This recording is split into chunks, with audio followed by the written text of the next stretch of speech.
ಎಲ್ರಿಗೂ ನಮಸ್ಕಾರ. ನೂತನ ವರ್ಷಾರಂಭ 2026ರ ಶುಭಾಶಯಗಳು. ಚಂದನ ವಾಹಿನಿಯ ಎಲ್ಲ ವೀಕ್ಷಕರಿಗೂ ಹಲೋ ಗೆಳೆಯರೇ ನೇರ ಫೋನ್ ಇನ್ ಕಾರ್ಯಕ್ರಮಕ್ಕೆ ಆತ್ಮೀಯವಾದ ಸ್ವಾಗತ. ಇವತ್ತು ನಮ್ಮ ಜೊತೆ ವಿಶೇಷ ಅತಿಥಿಗಳೊಬ್ಬರಿದ್ದಾರೆ. ನಿಮ್ಮೆಲ್ಲರಿಗೂ ಇದುವರೆಗೆ ಕಾರ್ಯಕ್ರಮದ ವಿಶೇಷ ಏನು ಅಂತ ಗೊತ್ತಾಗಿದೆ. ಹೊಸ ವರ್ಷದ ನಿರ್ಣಯಗಳು ಅಥವಾ ಸಂಕಲ್ಪಗಳು. ಜೀವಗತಿಗೊಂದು ರೇಖಾಲೇಖವಿರಬೇಕು, ನಾವಿಕನಿಗಿರುವಂತೆ ದಿಕ್ಕು ದಿನವೆಣೆಸೆ ಎನ್ನುವಂಥ ಮಾತನ್ನ ನಾವು ಕೇಳಿದ್ದೀವಿ. DVG ಅವರ ಕಗ್ಗದ ಸಾಲುಗಳು ಇದು. ಜೀವನದಲ್ಲಿ ಮಾರ್ಗದರ್ಶನ ಬಹಳನೇ ಮುಖ್ಯ. ಒಂದು ಗುರಿಯನ್ನು ನಾವು ತಲುಪಲಿಕ್ಕೆ ಅದಕ್ಕೆ ಗುರಿ ಮುಂದೆ ಗುರು ಹಿಂದೆ ಅಂತ ಹೇಳುವಂಥ ಮಾತು ಕೂಡ ಇದೆ. ಅಂದರೆ ಒಂದು ಗುರಿಯನ್ನು ತಲುಪಲಿಕ್ಕೆ ಮಾರ್ಗದರ್ಶನ ಬಹಳನೇ ಮುಖ್ಯ, ಸಂಕಲ್ಪಗಳು ಅದಕ್ಕಿಂತ ಮುಖ್ಯ. ಈ ವಿಷಯದ ಬಗ್ಗೆ ಮಾತಾಡಲಿಕ್ಕೆ ಇವತ್ತು ನಮ್ಮ ಜೊತೆ ಇದ್ದಾರೆ ಶ್ರೀಯುತ ಜಯಪ್ರಕಾಶ್ ನಾಗತಿಹಳ್ಳಿ ಅವರು. ಸರ್ ನಮಸ್ಕಾರ, ಕಾರ್ಯಕ್ರಮಕ್ಕೆ ಪ್ರೀತಿಯ ಸ್ವಾಗತ. ನಮಸ್ಕಾರ. ಅನೇಕ ಪುಸ್ತಕಗಳನ್ನ ಬರೆದಿದ್ದೀರಾ, ಲಕ್ಷಾಂತರ ಜನಗಳಿಗೆ ಮಾರ್ಗದರ್ಶನವನ್ನು ನೀಡಿದ್ದೀರಾ, ಯೂಟ್ಯೂಬಲ್ಲಿ ಇನ್ಫ್ಲೂಯೆನ್ಸರ್ ಆಗಿದ್ದೀರಾ, 6000ಕ್ಕೂ ಹೆಚ್ಚು ವಿಡಿಯೋಗಳನ್ನು ಮಾಡಿದ್ದೀರಾ. ಇವತ್ತು ನಿಮ್ಮನ್ನು ನಮ್ಮ ಸ್ಟುಡಿಯೋಲಿ ಸ್ವಾಗತಿಸಲಿಕ್ಕೆ ಬಹಳ ಖುಷಿ ಆಗುತ್ತೆ. ಹಾಗೆ ಹೊಸ ವರ್ಷದ ಶುಭಾಶಯಗಳು ನಿಮಗೆ ಕೂಡ. ನಿಮಗೂ ಕೂಡ ಹೊಸ ವರ್ಷದ ಶುಭಾಶಯಗಳು, ವೀಕ್ಷಕರಿಗೂ ಕೂಡ ಹೊಸ ವರ್ಷದ ಶುಭಾಶಯಗಳು. ಹೊಸ ವರ್ಷ ಹೊಸ ಹರ್ಷವನ್ನು ನಿಮ್ಮೆಲ್ಲರಿಗೂ ತರಲಿ ಅಂತ ನಾನು ಹಾರೈಸ್ತೇನೆ. ಖಂಡಿತ ಸರ್. ನಿಮ್ಮ ಜರ್ನಿಯನ್ನು ನೋಡ್ತಾ ಹೋದರೆ 25 ವರ್ಷಗಳ ಕಾಲ ದೂರದರ್ಶನದಲ್ಲೇ ನಿರೂಪಕರಾಗಿ ಕಾರ್ಯವನ್ನು ನಿರ್ವಹಿಸಿದ್ದೀರಾ. ಹಾಗೆ ಈಗ ತರಬೇತುಗಾರರಾಗಿ, ಮಾರ್ಗದರ್ಶಕರಾಗಿ, ಲೇಖಕರಾಗಿ ಅನೇಕ ತರಬೇತಿಗಳನ್ನ ನೀವು ಅಂದರೆ you been a part of it. So ಹೊಸ ವರ್ಷ ಅಂತ ಹೇಳಿದ ಕೂಡಲೇ ಸಂಕಲ್ಪಗಳು ಎಲ್ಲರ ಪ್ರಚಲಿತವಾಗಿದೆ. ಪ್ರತಿಯೊಬ್ಬರು ರೆಸಲ್ಯೂಷನ್ನ ಮಾಡೋದು, ಹೊಸ ವರ್ಷದಿಂದ ಹೀಗಿರ್ತೀವಿ ಹಾಗಿರ್ತೀವಿ ಅಂತ ನಿರ್ಣಯವನ್ನು ಮಾಡೋದು ನಾವೆಲ್ಲ ನೋಡ್ತಾ ಬಂದಿದ್ದೀವಿ. ಆದರೆ ಅದು ಕೇವಲ ನಿರ್ಣಯಗಳಷ್ಟೇನಾ ಅಥವಾ ಅದಕ್ಕಿಂತ ಹೆಚ್ಚೇನಾದರೂ ಇದೆಯಾ? ಅದಕ್ಕಿಂತ ಹೆಚ್ಚು ಇದೆ. ಉದಾಹರಣೆಗೆ ನಾನು ಆ ರೀತಿಯ ಸಂಕಲ್ಪಗಳನ್ನು ಇಟ್ಕೊಂಡು ನನ್ನ ಜೀವನದಲ್ಲಿ ಪಾಲಿಸಿದ್ದೀನಿ, ನನಗೆ ಲಾಭ ಆಗಿದೆ. ಅದರಿಂದ ಈ ವಿಚಾರ ಮಾತಾಡಿದಾಗ ಬೇರೆಯವ್ರಿಗೂ ಲಾಭ ಆಗಲಿ ಅನ್ನೋದೇ ನನ್ನ ಒಂದು ಉದ್ದೇಶ. ಇದರ ಅರ್ಥ ಈ ಹೊಸ ವರ್ಷದಲ್ಲಿ ಸಂಕಲ್ಪಗಳನ್ನು ಇಟ್ಟವರೆಲ್ಲ 100% ಯಶಸ್ವಿ ಆಗಿದ್ದಾರೆ ಅಂತ ಹೇಳಲಿಕ್ಕೆ ಬರೋದಿಲ್ಲ. ಯಾಕೆಂದರೆ ಸಂಶೋಧನೆಗಳನ್ನು ನೋಡಿದಾಗ ಕೇವಲ ಯಾವ ವ್ಯಕ್ತಿಗಳು ಆ ಸಂಕಲ್ಪವನ್ನು ಇಟ್ಟುಕೊಳ್ಳುವುದರ ಜೊತೆಗೆ ನಿರಂತರವಾಗಿ ಪಾಲಿಸ್ತಾ ಹೋಗ್ತಾರೆ ಅವರೆಲ್ಲರೂ ಯಶಸ್ವಿ. ಖಂಡಿತ 100ಕ್ಕೆ 100ರಷ್ಟು ಸತ್ಯ ಅಂತ ನನಗಂತೂ ಅರ್ಥ ಆಗಿದೆ.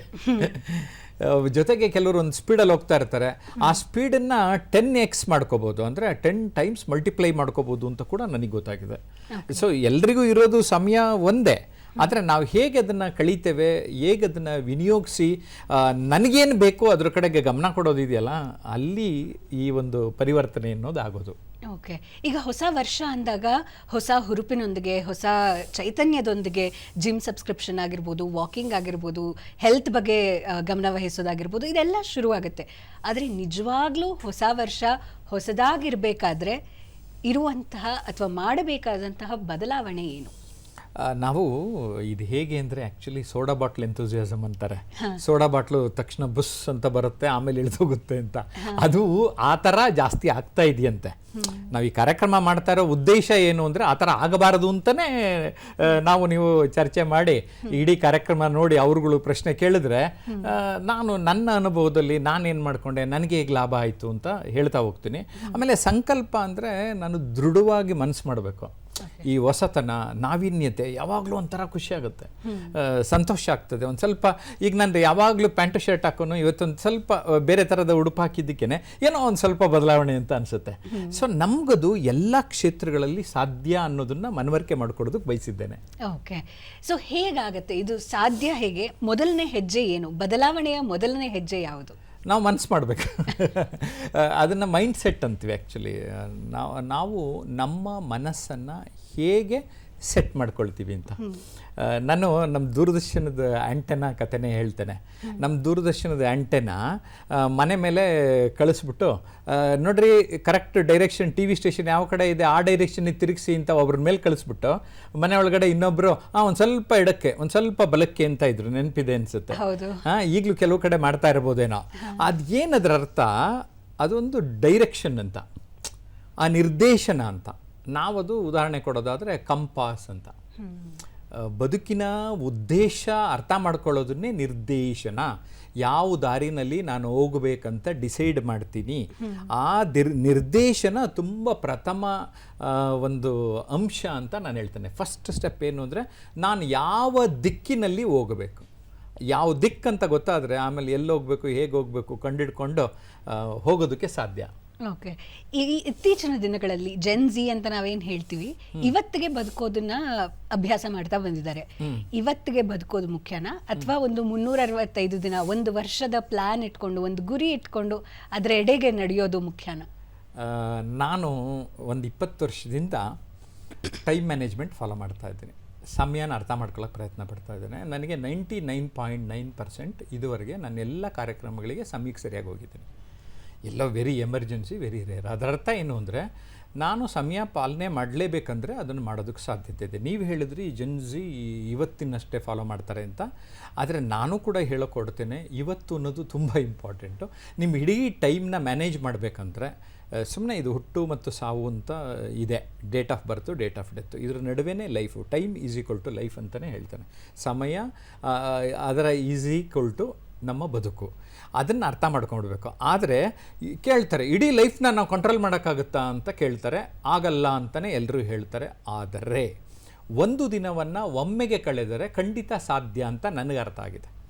ಯಾಕೆಂದರೆ ನಾವು ಬೆಳಗ್ಗೆ ಹೊತ್ತು ರಾತ್ರಿ ಮಲಗಿದ್ದವರು ಎದ್ಬಿಟ್ಟು ಕಣ್ಣು ಬಿಡ್ತೀವಿ, ಕರೆಕ್ಟಾ? ಅದು ಟೆಂಪ್ರರಿ ಡೇಟ್ ಆಫ್ ಬರ್ತ್ ಅಂತ ಕರೀತಾನೆ. ರಾತ್ರಿ ಮತ್ತೆ ಕಣ್ಣು ಮುಚ್ತೀವಿ, ಅದು ಟೆಂಪ್ರರಿ ಡೇಟ್ ಆಫ್ ಡೆತ್ತು. ಅಂದರೆ ನೀವು ಬೆಳಗ್ಗೆ ಕಣ್ಣು ಬಿಟ್ಟಾಗ ಮತ್ತು ಮುಚ್ಚಿದಾಗ, ಅಂದರೆ ಆ ಸಮಯಗಳೇನೇನಿದೆಯಲ್ಲ, ನಿದ್ದೆ ಮಾಡಬೇಕಾದ್ರೆ ನಿದ್ದೆನೂ ಕ್ವಾಲಿಟಿ ಸ್ಲೀಪ್ ಇರಲಿ ಅಂತ ಹೇಳ್ತೇನೆ. ಆದರೆ ಕಣ್ಣು ಬಿಟ್ಟಾಗ, ಕಣ್ಣು ಮುಚ್ಚಿದಾಗ ಪ್ರತಿದಿನ ನಿಮಗೆ ನಮ್ಮ ಬದುಕು ಸಾವು ಇದೆ. ಈ ಇಡೀ ದಿನವನ್ನು ಚೆನ್ನಾಗಿ ಕಳೀಬೇಕು ಅಂತ ಒಂದು ಆಲೋಚನೆ ಮಾಡ್ಕೊಂಬಿಟ್ರೆ, ತುಂಬ ಹಿಂದೆನೇ ಕುಮಾರವ್ಯಾಸ ಒಂದು ಮಾತು ಹೇಳಿದ್ದಾನೆ, ದಿನವ ಬಂಜೆಯ ಮಾಡಬೇಡ.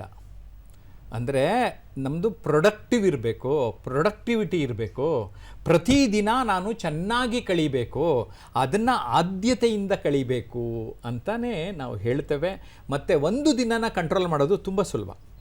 ಯಾಕೆ ನಾವು ಟೈಮ್ ಟೇಬಲ್ ಹಾಕೋಬೋದು, ಕೆಲವಂತೂ ನಿತ್ಯ ಕರ್ಮಗಳಿರ್ತದೆ. ಬಟ್ ಉಳಿದ ಕೆಲಸಗಳಲ್ಲಿ ನಾನು ಅದರಲ್ಲಿ ಕ್ವಾಲಿಟಿ ಟೈಮ್ ಕೊಟ್ಟರೆ, ಅದನ್ನು ಪ್ರೈಮ್ ಟೈಮ್ ಅಂತೀವಿ, ಕ್ವಾಲಿಟಿ ಟೈಮ್ ಅಂತೀವಿ, ಮೀ ಟೈಮ್ ಅಂತೀವಿ. ಅಂದರೆ ನನ್ನ ಸ್ವಂತ ಸಮಯ ನಾನು ಹೇಗೆ ಬಳಸ್ಕೊಳ್ಳೋದು, ಕೆಲವು ಗುಣಮಟ್ಟದ ಕ್ಷಣಗಳು ಯಾವುದು ನನ್ನ ಈ ಸಮಯದಲ್ಲಿ, ಮತ್ತು ಯಾವುದು ಪ್ರೈಮ್ ಟೈಮ್, ನನಗೆ ಈ ಬೆಳಗ್ಗೆಯಿಂದ ರಾತ್ರಿ ಒಳಗಡೆ ಯಾವುದು ತುಂಬ ನನಗೆ ತುಂಬ ಇಂಟ್ರೆಸ್ಟ್ ಆಗಿರುತ್ತೆ, ಯಾವ ಟೈಮ್ನಲ್ಲಿ ನನ್ನ ಮನಸ್ಸು, ನಾನು ಪ್ರಫುಲ್ಲವಾಗಿರ್ತೀನಿ, ಚೆಕ್ ಮಾಡ್ಕೋಬೇಕು. ಅದು ಕೆಲವರಿಗೆ ಬೆಳಿಗ್ಗೆ ಇರುತ್ತೆ, ಕೆಲವ್ರಿಗೆ ರಾತ್ರಿ ಇರುತ್ತೆ. ಅವರವರ ಮನೋಧರ್ಮ ನೀವುಗಳು ಅರ್ಥ ಮಾಡ್ಕೊಳ್ತಾ ಹೋಗಿ. ಪ್ರತಿದಿನ ತುಂಬ ಮುಖ್ಯ. ಆದರೆ ನೀವು ಹೇಳ್ದಂಗೆ ಜನ್ರೇಷನ್ ಝಿ ಅಂತ ಏನು ಹೇಳಿದ್ರಿ, ಅವರು ಆ ಕ್ಷಣಕ್ಕೆ, ಆ ಒಂದು ದಿನಕ್ಕಷ್ಟೇ ಸೀಮಿತವಾಗಿ ಅನ್ನೋ ಅರ್ಥ ನಿಮ್ಮಲ್ಲಿದೆ. ಅದರಲ್ಲಿ ಅಡ್ವಾಂಟೇಜಸ್ ಜಾಸ್ತಿ ಇದೆ. ಯಾಕೆಂದರೆ ಸುಮಾರು ಜನ ಮುಂದಿಂದೆ ಯೋಚನೆ ಮಾಡ್ಕೊಂಡ್ಬಿಟ್ಟು ಇವತ್ತಿನ ಸರಿಯಾಗಿ ಕಳೆಯಲ್ಲ ಅನ್ನೋದು, ಆ ಉದ್ದೇಶ ಈಗಿನ ಜನಾಂಗದಲ್ಲಿದ್ದರೆ ಒಳ್ಳೆಯದು ಅಂತ ನನ್ನ ಭಾವನೆ. ಯಾಕೆಂದರೆ ನಾವು ಹಿಂದಿಂದ ಯಾವಾಗಲೂ ನೆನೆಸ್ಕೊಂಡು ಕೊರಗೋರನ್ನ ನೋಡ್ತೀವಿ, ಅಥವಾ ಕೆಲವರು ಮುಂದಿಂದಕ್ಕೆ ಹೋಗ್ಬಿಟ್ಟು ನಾನು ಹಂಗಿರ್ಬೇಕು ಹಿಂಗಿರಬೇಕು ಅಂತ ಇರ್ತಾರೆ. ಬಟ್ ಇವತ್ತಿನ ದಿನ ಸರಿಯಾಗಿ ಕೆಲಸ ಮಾಡ್ತಾರಲ್ಲ. ಸೊ ಕೆಲಸ ಮಾಡಬೇಕು, ಇವತ್ತಿಗೆ ಪ್ರಿಫರೆನ್ಸ್ ಕೊಡಬೇಕು, ನಮ್ಮ ಕಂಟ್ರೋಲ್ ಬರುತ್ತೆ ಅಂತ ಹೇಳ್ತಾರೆ. ಓಕೆ. ಹಾಗೆ ಈ ಸಂಕಲ್ಪಗಳು, ಶಾರ್ಟ್, ಮೀಡಿಯಂ, ಲಾಂಗ್ ಟರ್ಮ್ ಸಂಕಲ್ಪಗಳು ಅಥವಾ ಗುರಿಗಳನ್ನ ನಾವು ಏನು ಹೇಳ್ತೀವಿ, ಅದನ್ನ ಹೇಗೆ ಸೆಟ್ ಮಾಡ್ಕೋಬೇಕು? ಯಾಕಂದ್ರೆ ಸಾಕಷ್ಟು ಜನಕ್ಕೆ ಬದಲಾಗಬೇಕು ಅನ್ನೋ ಕುತೂಹಲ, ಆತುರತೆ ಇರುತ್ತೆ, ಬದಲಾಗಬೇಕು ಅನ್ನೋದು ಮನಸ್ಸಲ್ಲಿರುತ್ತೆ. ಆದರೆ ಹೇಗೆ ಅದನ್ನು ಶುರು ಮಾಡೋದು ಅನ್ನೋದು ಗೊತ್ತಿರಲ್ಲ, ಮೊದಲನೇ ಹೆಜ್ಜೆ ಗೊತ್ತಿರಲ್ಲ.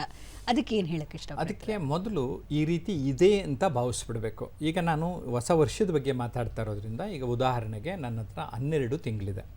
12 ತಿಂಗಳಿದೆ ಅಂದರೆ ಶಾರ್ಟ್ ಟರ್ಮ್ ಅಂದರೆ ಯಾವುದನ್ನು ಕರಿಬೋದು? 1 ತಿಂಗಳಿಂದ 3 ತಿಂಗಳನ್ನು ಶಾರ್ಟ್ ಟರ್ಮ್ ಅಂತ ಕರಿಬೋದು. 6 ತಿಂಗಳು ಮಧ್ಯಮ ಹಂತದ್ದು ಅಂದರೆ 5 ತಿಂಗಳಿಂದ 7ನೇ ತಿಂಗಳವರೆಗೂ ಅದು ಒಂದು ಮೀಡಿಯಮ್ ಟರ್ಮ್ ಅಂತ ಕರಿಬೋದು. ಕೊನೆಯದು ನಮಗಿರೋದೇ ಟಾರ್ಗೆಟು 12ನೇ ತಿಂಗಳು.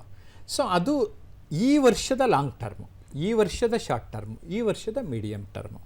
ಆದರೆ ನಮ್ಮ ಇಡೀ ಬದುಕಿಗೆ ತಗೊಂಡಾಗ ಒಂದು 2-3 ವರ್ಷ ಶಾರ್ಟ್ ಟರ್ಮ್ ಆಗುತ್ತೆ, 5-6 ವರ್ಷ ಮೀಡಿಯಮ್ ಟರ್ಮ್ ಆಗುತ್ತೆ, 10-15 ವರ್ಷ ಲಾಂಗ್ ಟರ್ಮ್ ಆಗುತ್ತೆ. ಸೊ ಆ ಥರ ನಾವು ಅವಲೋಕನಗಳನ್ನು ಮಾಡ್ಕೊಳ್ತಾ ಇದ್ದರೆ ಅವಲೋಕನ ಪುನರವಲೋಕನ ಮಾಡ್ಕೊಳ್ತಾ ಇರಬೇಕು. ನಾವೊಂದು ಗುರಿ ಇಟ್ಕೊಂಡ್ರೆ ಪ್ರತಿ ವಾರ ನಾವೊಂದು ಸರಿ ನೋಡ್ತಾ ಇರಬೇಕು, ಪ್ರತಿ ತಿಂಗಳು ಇನ್ನೊಂದು ಸರಿ ಮೆಲ್ಕು ಹಾಕಬೇಕು. ಆಗ ನೋಡ್ಕೊತ ಇದ್ದಾಗ ನಾವು ಎಲ್ಲಿದ್ದೇವೆ, ಎಷ್ಟು ದೂರ ಸಾಗಿದ್ದೇವೆ ಅಂತ ಅರ್ಥ ಮಾಡ್ಕೊಳ್ಳೋಕ್ಕೋಸ್ಕರ ನಾವು short term, medium term, long term ಅಂತ ಬಳಸ್ತಾ ಇರ್ತೇವೆ. ಅದನ್ನು ಮನಸ್ಸಲ್ಲಿ ಇಟ್ಕೊಂಡು ನಾವು ಕೆಲಸ ಮಾಡ್ತಾ ಇರೋಣ. ಬಟ್ ಪ್ರತಿದಿನ ಅನುಭವಿಸ್ತಾ ಸಂಕಲ್ಪಗಳು ಇಟ್ಕೊಂಡಿದ್ದೇನೆ ಅಂತ ಯೋಚನೆ ಮಾಡ್ತಾ ಸೊ ಇಂದು ಒಂದು ದಿನವನ್ನು ಒಂದೇ ದಿನವಾಗಿ ಯಾಕೆ ಬದುಕಿ ಅಂತ ಹೇಳ್ತೇನೆ ಅಂದರೆ, ಆ ಒಂದು ದಿನಕ್ಕೆ ಅಷ್ಟು ಪವರ್ ಇದೆ, ಶಕ್ತಿ ಇದೆ. ಜೊತೆಗೆ ನಿತ್ಯೋತ್ಸವ ನಮ್ಮ ನಿಸಾರ್ ಅಹಮದ್ ಕವನ ಕೊಟ್ಟೋದ್ರು. ಆದರೆ ನಾನು ಹೇಳ್ತೀನಿ, ಪ್ರತಿದಿನ ಉತ್ಸವವನ್ನು ಮಾಡ್ಕೊಳ್ಳೋಕ್ಕೆ ಸಾಧ್ಯತೆ ಇದೆ. ಹೇಗಿದ್ದರೂ ನಮ್ಮಲ್ಲಿ ಹಿಂದೂ ಪರಂಪರೆಯಲ್ಲಿ ಹೆಚ್ಚು ಹಬ್ಬ ಆಚರಿಸ್ತೇವೆ, ಸಂತೋಷ. ಆದರೆ ಪ್ರತಿದಿನ ಯಾವುದಾದ್ರು ರೀತಿಯಲ್ಲಿ ನಿಮ್ಮ ಹಬ್ಬ ನೀವು ಆಚರಿಸ್ಕೊಳ್ತಾ ಹೋದರೆ, ನೀವೊಂದು ಡೈರಿ ಬರಿತಾ ಇದ್ದೀರಿ ಅಂದ್ಕೊಳ್ಳಿ, ಆ ಡೈರಿನಲ್ಲಿ ನೀವು ಹೆಚ್ಚು ಸ್ಟಾರ್ ಹಾಕ್ಕೊಳ್ಳೋಕೆ ಚೆನ್ನಾಗಿರುತ್ತೆ. ಇವತ್ತು ಸಿಕ್ಕಾಬಡೆ ನನ್ನ ದಿನವನ್ನು ಚೆನ್ನಾಗಿ ಕಳೆದೆ, ಸ್ಮೈಲಿಗಳು ಹಾಕ್ಕೊಳ್ಳೋಕ್ಕೆ ಸ್ಕೋಪ್ ಸಿಗುತ್ತೆ. ಯಾಕೆ ಹೇಳ್ತಾ ಇದ್ದೀನಿ ಅಂದರೆ, ಇವೆಲ್ಲ ನಾನು ಫಾಲೋ ಮಾಡ್ತಾ ಇದ್ದೀನಿ. ನನ್ನ ಇವತ್ತಿನ ದಿನ ಎಷ್ಟು ರೇಟಿಂಗ್, 5 ಸ್ಟಾರಾ, ಸಿಂಗಲ್ ಸ್ಟಾರಾ, 3 ಸ್ಟಾರಾ ಅಂತ ನಾನು ಹಾಕ್ಕೊಳ್ತಾ ಇರ್ತೇನೆ. ಮತ್ತು ಸ್ಮೈಲಿಗಳು ಹಾಕ್ಕೊಳ್ತಾ ಇರ್ತೇನೆ. ನನಗೆ ಅಂದರೆ ಈ ಥರದೊಂದು ಮೆಥಡ್ ನಾನು ಮಾಡ್ತಾ ಇದ್ದೀನಿ. ಒಂದು ಕರೆ ಇದೆ, ನೋಡೋಣ, ಮಾತುಕತೆ ಮುಂದುವರ್ಸೋಣ. ಸೌಮ್ಯ ಅವರು ಬೆಂಗಳೂರಿನಿಂದ ಕರೆ ಮಾಡಿದ್ದಾರೆ. ನಮಸ್ಕಾರ, ನಿಮ್ಮ ಪ್ರಶ್ನೆ ಕೇಳಿ. ನಮಸ್ತೆ. ನಮಸ್ತೆ, ಹೇಳಿ ಸೌಮ್ಯ. ನಾನು ಓದ್ಕೊಳ್ತಾ ಇದ್ದೀನಿ ಎಕ್ಸಾಮ್ಗಳಿಗೆ. ಅದು ಏನಂದ್ರೆ, ನೀವ್ ಹೇಳ್ದಂಗೆ ಟೈಮ್ ಟೇಬಲ್ ಫಾಲೋ ಮಾಡ್ತೀವಿ, ಮತ್ತೆ ಸ್ವಲ್ಪ ದಿನ ಟೈಮ್ ಟೇಬಲ್ ಫಾಲೋ ಮಾಡಕ್ ಆಗಲ್ಲ. ಮೈಂಡ್ ಬೇರೆ ತರ ಮಾಡುತ್ತೆ. ಓದ್ಬೇಕನ್ನೋ ಕಡೆ ಜಾಸ್ತಿ ಇಂಟ್ರೆಸ್ಟ್ ಬರ್ಬೇಕಾದ್ರೆ ಯಾವ ತರ ಟಿಪ್ಸ್ ಫಾಲೋ ಮಾಡ್ಬೇಕು? ಈಗ ನಾವು ಓದೋದು ಪರೀಕ್ಷೆಗೋಸ್ಕರ ಓದ್ತಾ ಇದ್ದೀರಲ್ವಾ ಸೌಮ್ಯ? ಹಾ ಸರ್. ಪರೀಕ್ಷೆಗೋಸ್ಕರ ಓದಬೇಡಿ, ನಿಮಗೋಸ್ಕರ ಓದಿ. ಒಂದು. ಎರಡನೇದು, ನೀವು ಓದ್ಬಿಟ್ಟು ಏನೋ ಒಂದು ಪದವಿ ತಗೊಂಡು ಮುಂದೇನೋ ಒಂದು ದೊಡ್ಡ ಗುರಿ ಇಟ್ಕೊಂಬಿಡಿ. ನಾನು ಯಾವಾಗಲೂ ಏನು ಹೇಳ್ತೀನಿ ಅಂದರೆ, ದೊಡ್ಡದಾಗಿ ಆಲೋಚಿಸಿ. ಆಗ ಯಾರ್ಯಾರು ದೊಡ್ಡದಾಗಿ ಆಲೋಚಿಸ್ತಾರೆ ಅವ್ರಿಗೆಲ್ಲ ಏನೋ ನನ್ನ ಗುರಿ ದೊಡ್ಡದು, ನಾನು ಸುಮ್ಮನೆ ಹೀಗಿದ್ರೆ ಆಗಲ್ಲ ಅಂತ ನೀವು ರೆಗ್ಯುಲರಾಗಿ ಸೆಲ್ಫ್ ಬೂಸ್ಟರ್ಸ್ ಥರ ಮಾಡ್ಕೋಬೇಕು. ನಾವು ಈಗ ಏನಾಗಿದೆ, 90% ಯಾಕೆ ಓದ್ತಾ ಇದ್ದೀರಾ ಅಂದರೆ ಪರೀಕ್ಷೆಗೋಸ್ಕರ, ಮಾರ್ಕ್ಸ್ ತಗೊಳ್ಳೋಕ್ಕೋಸ್ಕರ ಅಂತಾರೆ. ಆದರೆ ಆಚೆಗೆ ಯೋಚನೆ ಮಾಡಿ, ನನ್ನ ಬದುಕಿನಲ್ಲಿ ಸಾಧನೆ ಮಾಡೋಕ್ಕೋಸ್ಕರ, ನಾನೇನೋ ಒಂದು ಸಮಾಜದಲ್ಲಿ ಒಂದು ಉತ್ತಮವಾದ ಛಾಪನ್ನು ಬಿಡಬೇಕು, ನಾನೊಬ್ಬ ನಾಯಕ ಆಗಬೇಕು, ಈ ರೀತಿ ಯೋಚನೆ ಮಾಡ್ತಾರೆ. ನನಗೆ ಜವಾಹರ್ಲಾಲ್ ನೆಹರುದು ಒಂದು ಕೋಟ್ ನೆನಪಾಗ್ತದೆ, ಲೋ ಏಮ್ ಈಸ್ ಕ್ರೈಮ್ ಅಂತ. ನೆಹರು ಏನು ಹೇಳ್ತಾರೆ ಅಂದರೆ, ಕಡಿಮೆ ಗುರಿಗಳು, ಚಿಕ್ಕ ಗುರಿಗಳಿಟ್ಕೊಳ್ಳೋದು ಅಪರಾಧ ಅಂತ ಹೇಳ್ಬಿಟ್ಟಿದ್ದಾರೆ. ಸೊ ಯಾವಾಗಲೂ ನೀವು ದೊಡ್ಡ ಗುರಿಗಳನ್ನು ಇಟ್ಕೊಳ್ತಾ ಹೋಗಿ ನೀವು ಮಾಡೋಕ್ಕೆ ಸಾಧ್ಯತೆ ಇದೆ. ಓಕೆ, ಮತ್ತೊಂದು ಕರೆ ಇದೆ ಸರ್. ಉಷಾ ಮೈಸೂರಿನಿಂದ ಕರೆ ಮಾಡಿದ್ದಾರೆ. ನಮಸ್ತೆ, ನಿಮ್ಮ ಪ್ರಶ್ನೆ ಕೇಳಿ. ನಮಸ್ಕಾರ ಸರ್. ನಮಸ್ತೆ ಮೇಡಮ್. ನಿಮ್ ನೋಡಿ ತುಂಬಾ ಖುಷಿ ಆಯ್ತು ಸರ್. ಹೌದು, ಇವರೊಂದು 25 ವರ್ಷದಿಂದ ಕಾಲ್ ಮಾಡೋರು. ಏನ್ ಸರ್ ಅಪರೂಪದ ಅತಿಥಿ ಆಗೋಗಿದ್ದೀರಾ ನೀವು. ಹೊಸ ವರ್ಷ ನಿಮ್ ಜೊತೆ ಮಾತಾಡೋಣ ಅಂತ. 1 hour ಗೋಲ್ಡನ್ ಅವರ್ ಸರ್ ನನಗೆ. ಎಸ್, ನಿಮ್ಮ ಪ್ರಶ್ನೆ ಕೇಳಿ ಮೇಡಮ್. ಸರ್, ಈಗ ನೀವು ಹೇಳೋ ತಿಳುವಳಿಕೆಗಳೆಲ್ಲ ತುಂಬಾ ಚೆನ್ನಾಗಿರುತ್ತೆ ಸರ್. ನಮ್ಮಂತ ಏಜ್ ಆದವರು ಅಳವಡಿಸ್ಕೊತೀವಿ. ಆದ್ರೆ ಚಿಕ್ಕ ಚಿಕ್ಕ ಮಕ್ಳಿಗೆ ಅಳವಡಿಸ್ಕೊಂಡು ಅವ್ರಿಗೆ ಇದೇ ಆದ ಒಂದು ವಿಷಯಗಳನ್ನ ಅಳವಡಿಸ್ಕೊಂಡು ಬದುಕಬೇಕು ಅನ್ನೋದು, ಅದು ಹೇಗೆ ಹೇಳ್ಕೊಡ್ಬೇಕು ಸರ್? ಈಗ ಮೇಡಮ್, ನಾನು ಈಗ ಒಂದು 2 ತಲೆಮಾರನ್ನ ಗಮನಿಸ್ತಾ ಬರ್ತಾ ಇದ್ದೀನಿ. ಅದು ಏನೂ ಮಾಡೋಕ್ಕಾಗಲ್ಲ. ಕಾಲಕ್ರಮೇಣ ತಲೆಮಾರುಗಳಲ್ಲಿ ಚಿಂತನಾಶೀಲತೆ ಬದಲಾಗುತ್ತೆ. ಜೊತೆಗೆ ತಾಂತ್ರಿಕ ಪ್ರಗತಿ 50-100 ವರ್ಷದಲ್ಲಾಗೋದು ಈಗ 10 ವರ್ಷಕ್ಕೆ ಆಗ್ತಾ ಇದೆ ಅಲ್ವೇ? ನಾವು ಅದ್ರ ಜೊತೆಗೆ ಹೊಂದ್ಕೊಳ್ಳೋಕ್ಕೆ ಕೂಡ ನಾವು ಹೋಗಬೇಕು, ಅವ್ರುಗಳನ್ನು ಅರ್ಥ ಮಾಡ್ಕೋಬೇಕು. ಸೊ ನಾವೇ ಚಿಕ್ಕವ್ರ ಜೊತೆಗೆ ಅವರ ಮನಸ್ಸನ್ನು ಅರ್ಥ ಮಾಡಿಕೊಂಡು ಮಾರ್ಗದರ್ಶನ ನೀಡುವಂತಹ ಒಂದು ಸಂದರ್ಭ ಇವತ್ತು ಬಂದಿದೆ. ಯಾಕೆ ಅಂದರೆ, ಕೆಲವು ಹಿರಿಯರು ನೀನು ಮೊಬೈಲೇ ನೋಡಬೇಡ, ನಿನ್ನ ಲ್ಯಾಪ್ಟಾಪೇ ನೋಡಬೇಡ, ನೋಡಿ ಹಾಳಾಗೋಗ್ಬಿಡ್ತೀರಾ, ಕೆಟ್ಟೋಗ್ಬಿಡ್ತೀರಿ, ಈ ಥರದ್ದೆಲ್ಲ ಇದೆ. ನಾವದನ್ನು ಅರ್ಥ ಮಾಡಿಕೊಂಡು ಚಾನಲೈಸ್ ಅಂತೀವಿ. ಅಂದರೆ ಅವ್ರನ್ನ ಸರಿ ದಾರಿಗೆ, ದಿಕ್ಕಿಗೆ ಕೊಂಡೊಯ್ಯಬೇಕು. ಅಂದರೆ ನಮಗೂ ಸ್ವಲ್ಪ ಜ್ಞಾನ ಬೇಕು, ನಾವುಗಳು ಸ್ವಲ್ಪ ಅಪ್ಡೇಟ್ ಆಗೋಕ್ಕೆ ಶುರು ಮಾಡೋಣ. ಕೆಲವು ಹಿರಿಯರನ್ನು ನೋಡಿದ್ದೇನೆ, ಅವರು ಎಷ್ಟು ಚೆನ್ನಾಗಿ ಸೋಷಿಯಲ್ ಮೀಡಿಯಾ ಅರ್ಥ ಮಾಡ್ಕೊಂಡಿದ್ದಾರೆ ಅಂದರೆ, ಅವರು ಇಲ್ಲದೇ ಇದ್ದರೆ ಜಾಸ್ತಿ ಜನ ಏನು ಮಾಡ್ತಾರೆ, ನನ್ನ ಮೊಮ್ಮಗುಗೆ ಕೇಳಿಸ್ಕೊಂಡು ನಾನು ಅದು ಮಾಡ್ತೀನಿ, ಕನೆಕ್ಟ್ ಆಗ್ತೀನಿ, ಅಲ್ಲಿ ಬರ್ತೀನಿ, ಇಲ್ಲಿ ಬರ್ತೀನಿ ಅಂತ ಹೇಳ್ತಾರೆ. ಆ ಥರ ಆಗಬಾರ್ದು. ನಾವು ಕೂಡ ಅಪ್ಡೇಟ್ ಆಗೋಣ, ಅವ್ರ ಮನಸ್ಸನ್ನು ಅರ್ಥ ಮಾಡ್ಕೊಳ್ಳೋಣ. ಬರೋಣ. ಏನಾಗುತ್ತೆ, ಅವ್ರಿಗೆ ತಿಳುವಳಿಕೆ ನೀಡೋದೇ ಈಗಿನ ನಿಮ್ಮಂಥ ಹಿರಿಯರ ಒಂದು ಕರ್ತವ್ಯ. ಅಲ್ಲಿಯೇ ತರಬೇತಿ ಮತ್ತು ಮಾರ್ಗದರ್ಶನದ ಮಹತ್ವ ಹೆಚ್ಚಿದೆ ಅಂತ ಹೇಳ್ತೇನೆ. ಕೆಲವೊಂದು ಉತ್ತಮ ತರಬೇತಿಗಳಿಗೆ, ಉತ್ತಮ ಹವ್ಯಾಸಗಳಿಗೆ, ಉತ್ತಮ ಅಭ್ಯಾಸಗಳಿಗೆ ಮಕ್ಕಳನ್ನು ತೊಡಗಿಸೋಂಗೆ ಪ್ರೇರೇಪಿಸಿ ಅಂತ ನಾನು ನಿಮ್ಮಲ್ಲಿ ವಿನಂತಿ ಮಾಡ್ತೇನೆ. ಓಕೆ ಸರ್, ಮತ್ತೊಂದು ಕರೆ ಇದೆ, ನೋಡೋಣ. ಲಕ್ಷ್ಮಿ ಅವರು ಕೊಪ್ಪಳದಿಂದ ಕರೆ ಮಾಡಿದ್ದಾರೆ. ನಮಸ್ಕಾರ, ನಿಮ್ಮ ಪ್ರಶ್ನೆ ಕೇಳಿ. ಹಲೋ ಸರ್, ನಮಸ್ತೆ. ನಮಸ್ತೆ ಲಕ್ಷ್ಮಿ ಅವರೇ. ಹಾಂ ಸರ್, ತುಂಬಾ ಖುಷಿ ಆಯ್ತು ಸರ್, ನಿಮ್ಮ ಪ್ರೋಗ್ರಾಮ್ ನೋಡ್ತಾ ಇದ್ದೀವಿ. ಧನ್ಯವಾದ. ಸರ್, ನಮ್ಗೆ ಸ್ವಲ್ಪ ಜೀವನದಲ್ಲಿ ಸ್ವಲ್ಪ ಬದಲಾವಣೆ ಬೇಕಾಗಿತ್ತು. ಏನಂದ್ರೆ ಒಂದೇ ಕಡೆ ಫೋಕಸ್ ಮಾಡಕ್ ಆಗಲ್ಲ ಸರ್. ಏನಾದ್ರೂ ಒಂದ್ ಗುರಿ ಇಟ್ಕೊಂತೀವಲ್ಲ, 1 or 2 days ಮಾಡ್ತೀವಿ, ಮತ್ತೆ ಏನಾದ್ರೂ ಅಡ್ಡ ಬಂದ್ಬಿಡ್ತದೆ, ಏನಾದ್ರೂ ಆಲೋಚನೆಗಳು. ಹಾಗಾಗಿ ಸ್ವಲ್ಪ ನಮ್ಗೆ ಒಂದ್ ಸ್ವಲ್ಪ ಮೋಟಿವೇಶನ್ ಸ್ಪೀಚ್ ಬೇಕಾಗಿತ್ತು. ಮೋಟಿವೇಶನ್ ಮಾಡಬೇಕಾ? ನೀವು ಫುಟ್ಬಾಲ್ ಗೇಮ್ ನೋಡಿದ್ದೀರಲ್ಲ? ಹಾಂ ಸರ್, ನೋಡಿ. ಫುಟ್ಬಾಲ್ ಆಟ ನೋಡಿದ್ದೀರಿ. ಫುಟ್ಬಾಲ್ನ ಆಪೋಸಿಟ್ ಗೋಲ್ ಕಡೆಗೆ ಹೊಡಿತಾ ಇರ್ತಾರಲ್ಲ ಆಟಗಾರರು, ಹೌದು ಸರ್. ಅದನ್ನೇನು ಮಾಡ್ತಾ ಇರ್ತಾನೆ, ಅಲ್ಲಿ ಗೋಲ್ ಕೀಪರು ತಡಿತಾ ಇರ್ತಾರೆ ತಾನೆ, ಹೌದೌದು ಸರ್. ಅವ್ರ ಕೆಲಸನೇ ತಡೆಯೋದು. ಹ್ಮ್. ಅದೇ ಥರ ನಮ್ಮ ಲೈಫಲ್ಲಿ ಬೇರೆ ಬೇರೆಯವರು ನಮಗೆ ಅಡ್ಡಿ ಆಗ್ತಾರೆ, ತಡೀತಾರೆ. ಆದರೆ ನಮ್ಮ ಗುರಿ ಏನು ಲಕ್ಷ್ಮಿಯವರೇ? ಗೋಲ್ ಹೊಡಿಯೋದು ನಮ್ಮ ಗುರಿ. ಸೊ ನಮ್ಮ ಗುರಿ, ಆ ಗುರಿ ತಲುಪೋದೆ ಆ ಗೋಲ್ ಪೋಸ್ಟ್ ಒಳಕ್ಕೆ ಬಾಲ್ ಹಾಕೋದು. ಆ ಥರ ನಾವು ಯಾರೇ ಅಡ್ಡಿ ಮಾಡಲಿ, ಯಾರೇ ಆತಂಕ ಬರಲಿ, ಅಥವಾ ನನಗೆ ಏನಾದ್ರು ಒಂದು ಸ್ವಲ್ಪ ಆಲಸ್ಯ ಬಂದರೆ, ನಾವು ಜೀವನೋತ್ಸಾಹವನ್ನು ಕಂಡುಕೊಳ್ಳೋಕೆ ಏನೇನು ಮಾಡಬೇಕು ಅಂಥ ಚಟುವಟಿಕೆಗಳು, ಅಂಥ ಅಭ್ಯಾಸಗಳು, ಅಂಥ ಹವ್ಯಾಸಗಳನ್ನು ರೂಪಿಸಿಕೊಳ್ಳಬೇಕು ಮತ್ತು ರೂಢಿಸಿಕೊಳ್ಳಬೇಕು. ಓಕೆ, ಭಾಳ ಚೆನ್ನಾಗಿ ಹೇಳಿದ್ರಿ ಸರ್. ನಮ್ಮ ಗುರಿ ಏನು, ಅದ್ರ ಮೇಲೆ ಫೋಕಸ್ ಮಾಡಬೇಕು ಅನ್ನೋದು. ಹಾಗೆ ಈ ಥರ ಬದಲಾವಣೆ ಅಥವಾ ಸಂಕಲ್ಪಗಳನ್ನ ಮಾಡಿದಾಗ ವಿಷನ್ ಬೋರ್ಡ್ ಅಂತ ಮಾಡೋದು ಸಾಮಾನ್ಯವಾಗಿ ಎಲ್ಲರೂ ಹೇಳ್ತಾರೆ. ಬಟ್ ವಿಷನ್ ಬೋರ್ಡ್ನ ಪಾತ್ರ ಏನು, ಅದನ್ನು ಹೇಗೆ ರೂಪಿಸಬೇಕು, ಅದಕ್ಕೆ ಸೂತ್ರಗಳು ಅಥವಾ ಸರಳ ಸೂತ್ರಗಳು ಏನೇನು? ಈಗ ನನಗೇನೋ ಅನಿಸುತ್ತೆ, ಓಕೆ, ಸುಮ್ಮನೆ ಒಂದು ಇಮ್ಯಾಜಿನ್, ನನ್ನ ಹತ್ರ ಕಾರ್ ಇಲ್ಲ, ಕಾರ್ ತೊಗೋಬೇಕು, ಅದರಲ್ಲೂ ಸ್ವಲ್ಪ ಲಕ್ಸುರಿ ಕಾರ್ ತೊಗೋಬೇಕಂತ ನಾನು ಮನಸ್ಸು ಪಡ್ತೀನಿ ಅಂತ ಅಂದ್ಕೊಳ್ಳಿ. ಒಂದು ಚಿತ್ರ, ಕೆಂಪು ಕಾರಿನ ಒಂದು ಚಿತ್ರವನ್ನು ನಾನು ಬರ್ಕೊಳ್ತೀನಿ, ಅಥವಾ ಲಕ್ಸುರಿ ಕಾರ್ದೇ ಒಂದು ಪಿಕ್ಚರ್ ತೊಗೊಂಡು ನನ್ನ ಕೊಠಡಿನಲ್ಲಿ ಕಾಣೋಂಗೆ ಹಾಕ್ಕೊಂಡಿರ್ತೀನಿ. ನನ್ನ ಗುರಿ ಏನಿದೆ, ಆ ಕೆಂಪು ಕಾರು ಅಂತ ಇದ್ದಂಗೆ ನಿಮಗೆ ರಸ್ತೆನಲ್ಲಿ ಜಾಸ್ತಿ ಕೆಂಪು ಕಾರ್ಗಳೇ ಕಾಣಿಸುತ್ತೆ. ಅದರಲ್ಲೂ ಯಾವ ಬ್ರ್ಯಾಂಡ್ ನೀವು ತೊಗೋಬೇಕು ಅನ್ನೋ ಕಾರ್ ಜಾಸ್ತಿ ಕಾಣುತ್ತೆ. ಅದು ಯಾಕೆ ಅಂದರೆ ನಮ್ಮ ಮೈಂಡ್ ಅದಕ್ಕೆ ವರ್ಕ್ ಮಾಡೋಕ್ಕೆ ಶುರು ಮಾಡಿರುತ್ತೆ, ರೀವರ್ಕ್ ಮಾಡೋಕ್ಕೆ ಶುರು ಮಾಡಿರುತ್ತೆ.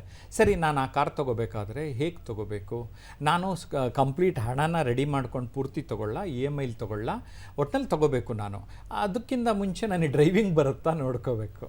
ನನಗೆ ಡ್ರೈವಿಂಗೇ ಬರಲಿಲ್ಲ ಅಂದರೆ ಕಾರ್ ತೊಗೊಂಡೋದ್ರೆ ಇನ್ನೊಬ್ಬರು ಅಲ್ಲೆಲ್ಲ ಶೋರೂಮ್ಗೆ ಹೋಗ್ಬಿಟ್ರೆ ನಿಲ್ಸೋಕ್ಕೂ ಬೇರೆ ಡ್ರೈವರ್ನ ಕರ್ಕೊಂಡೋಗಿ ನಿಲ್ಲಿಸ್ಬೇಕು ಅಂತ ಆಗುತ್ತೆ.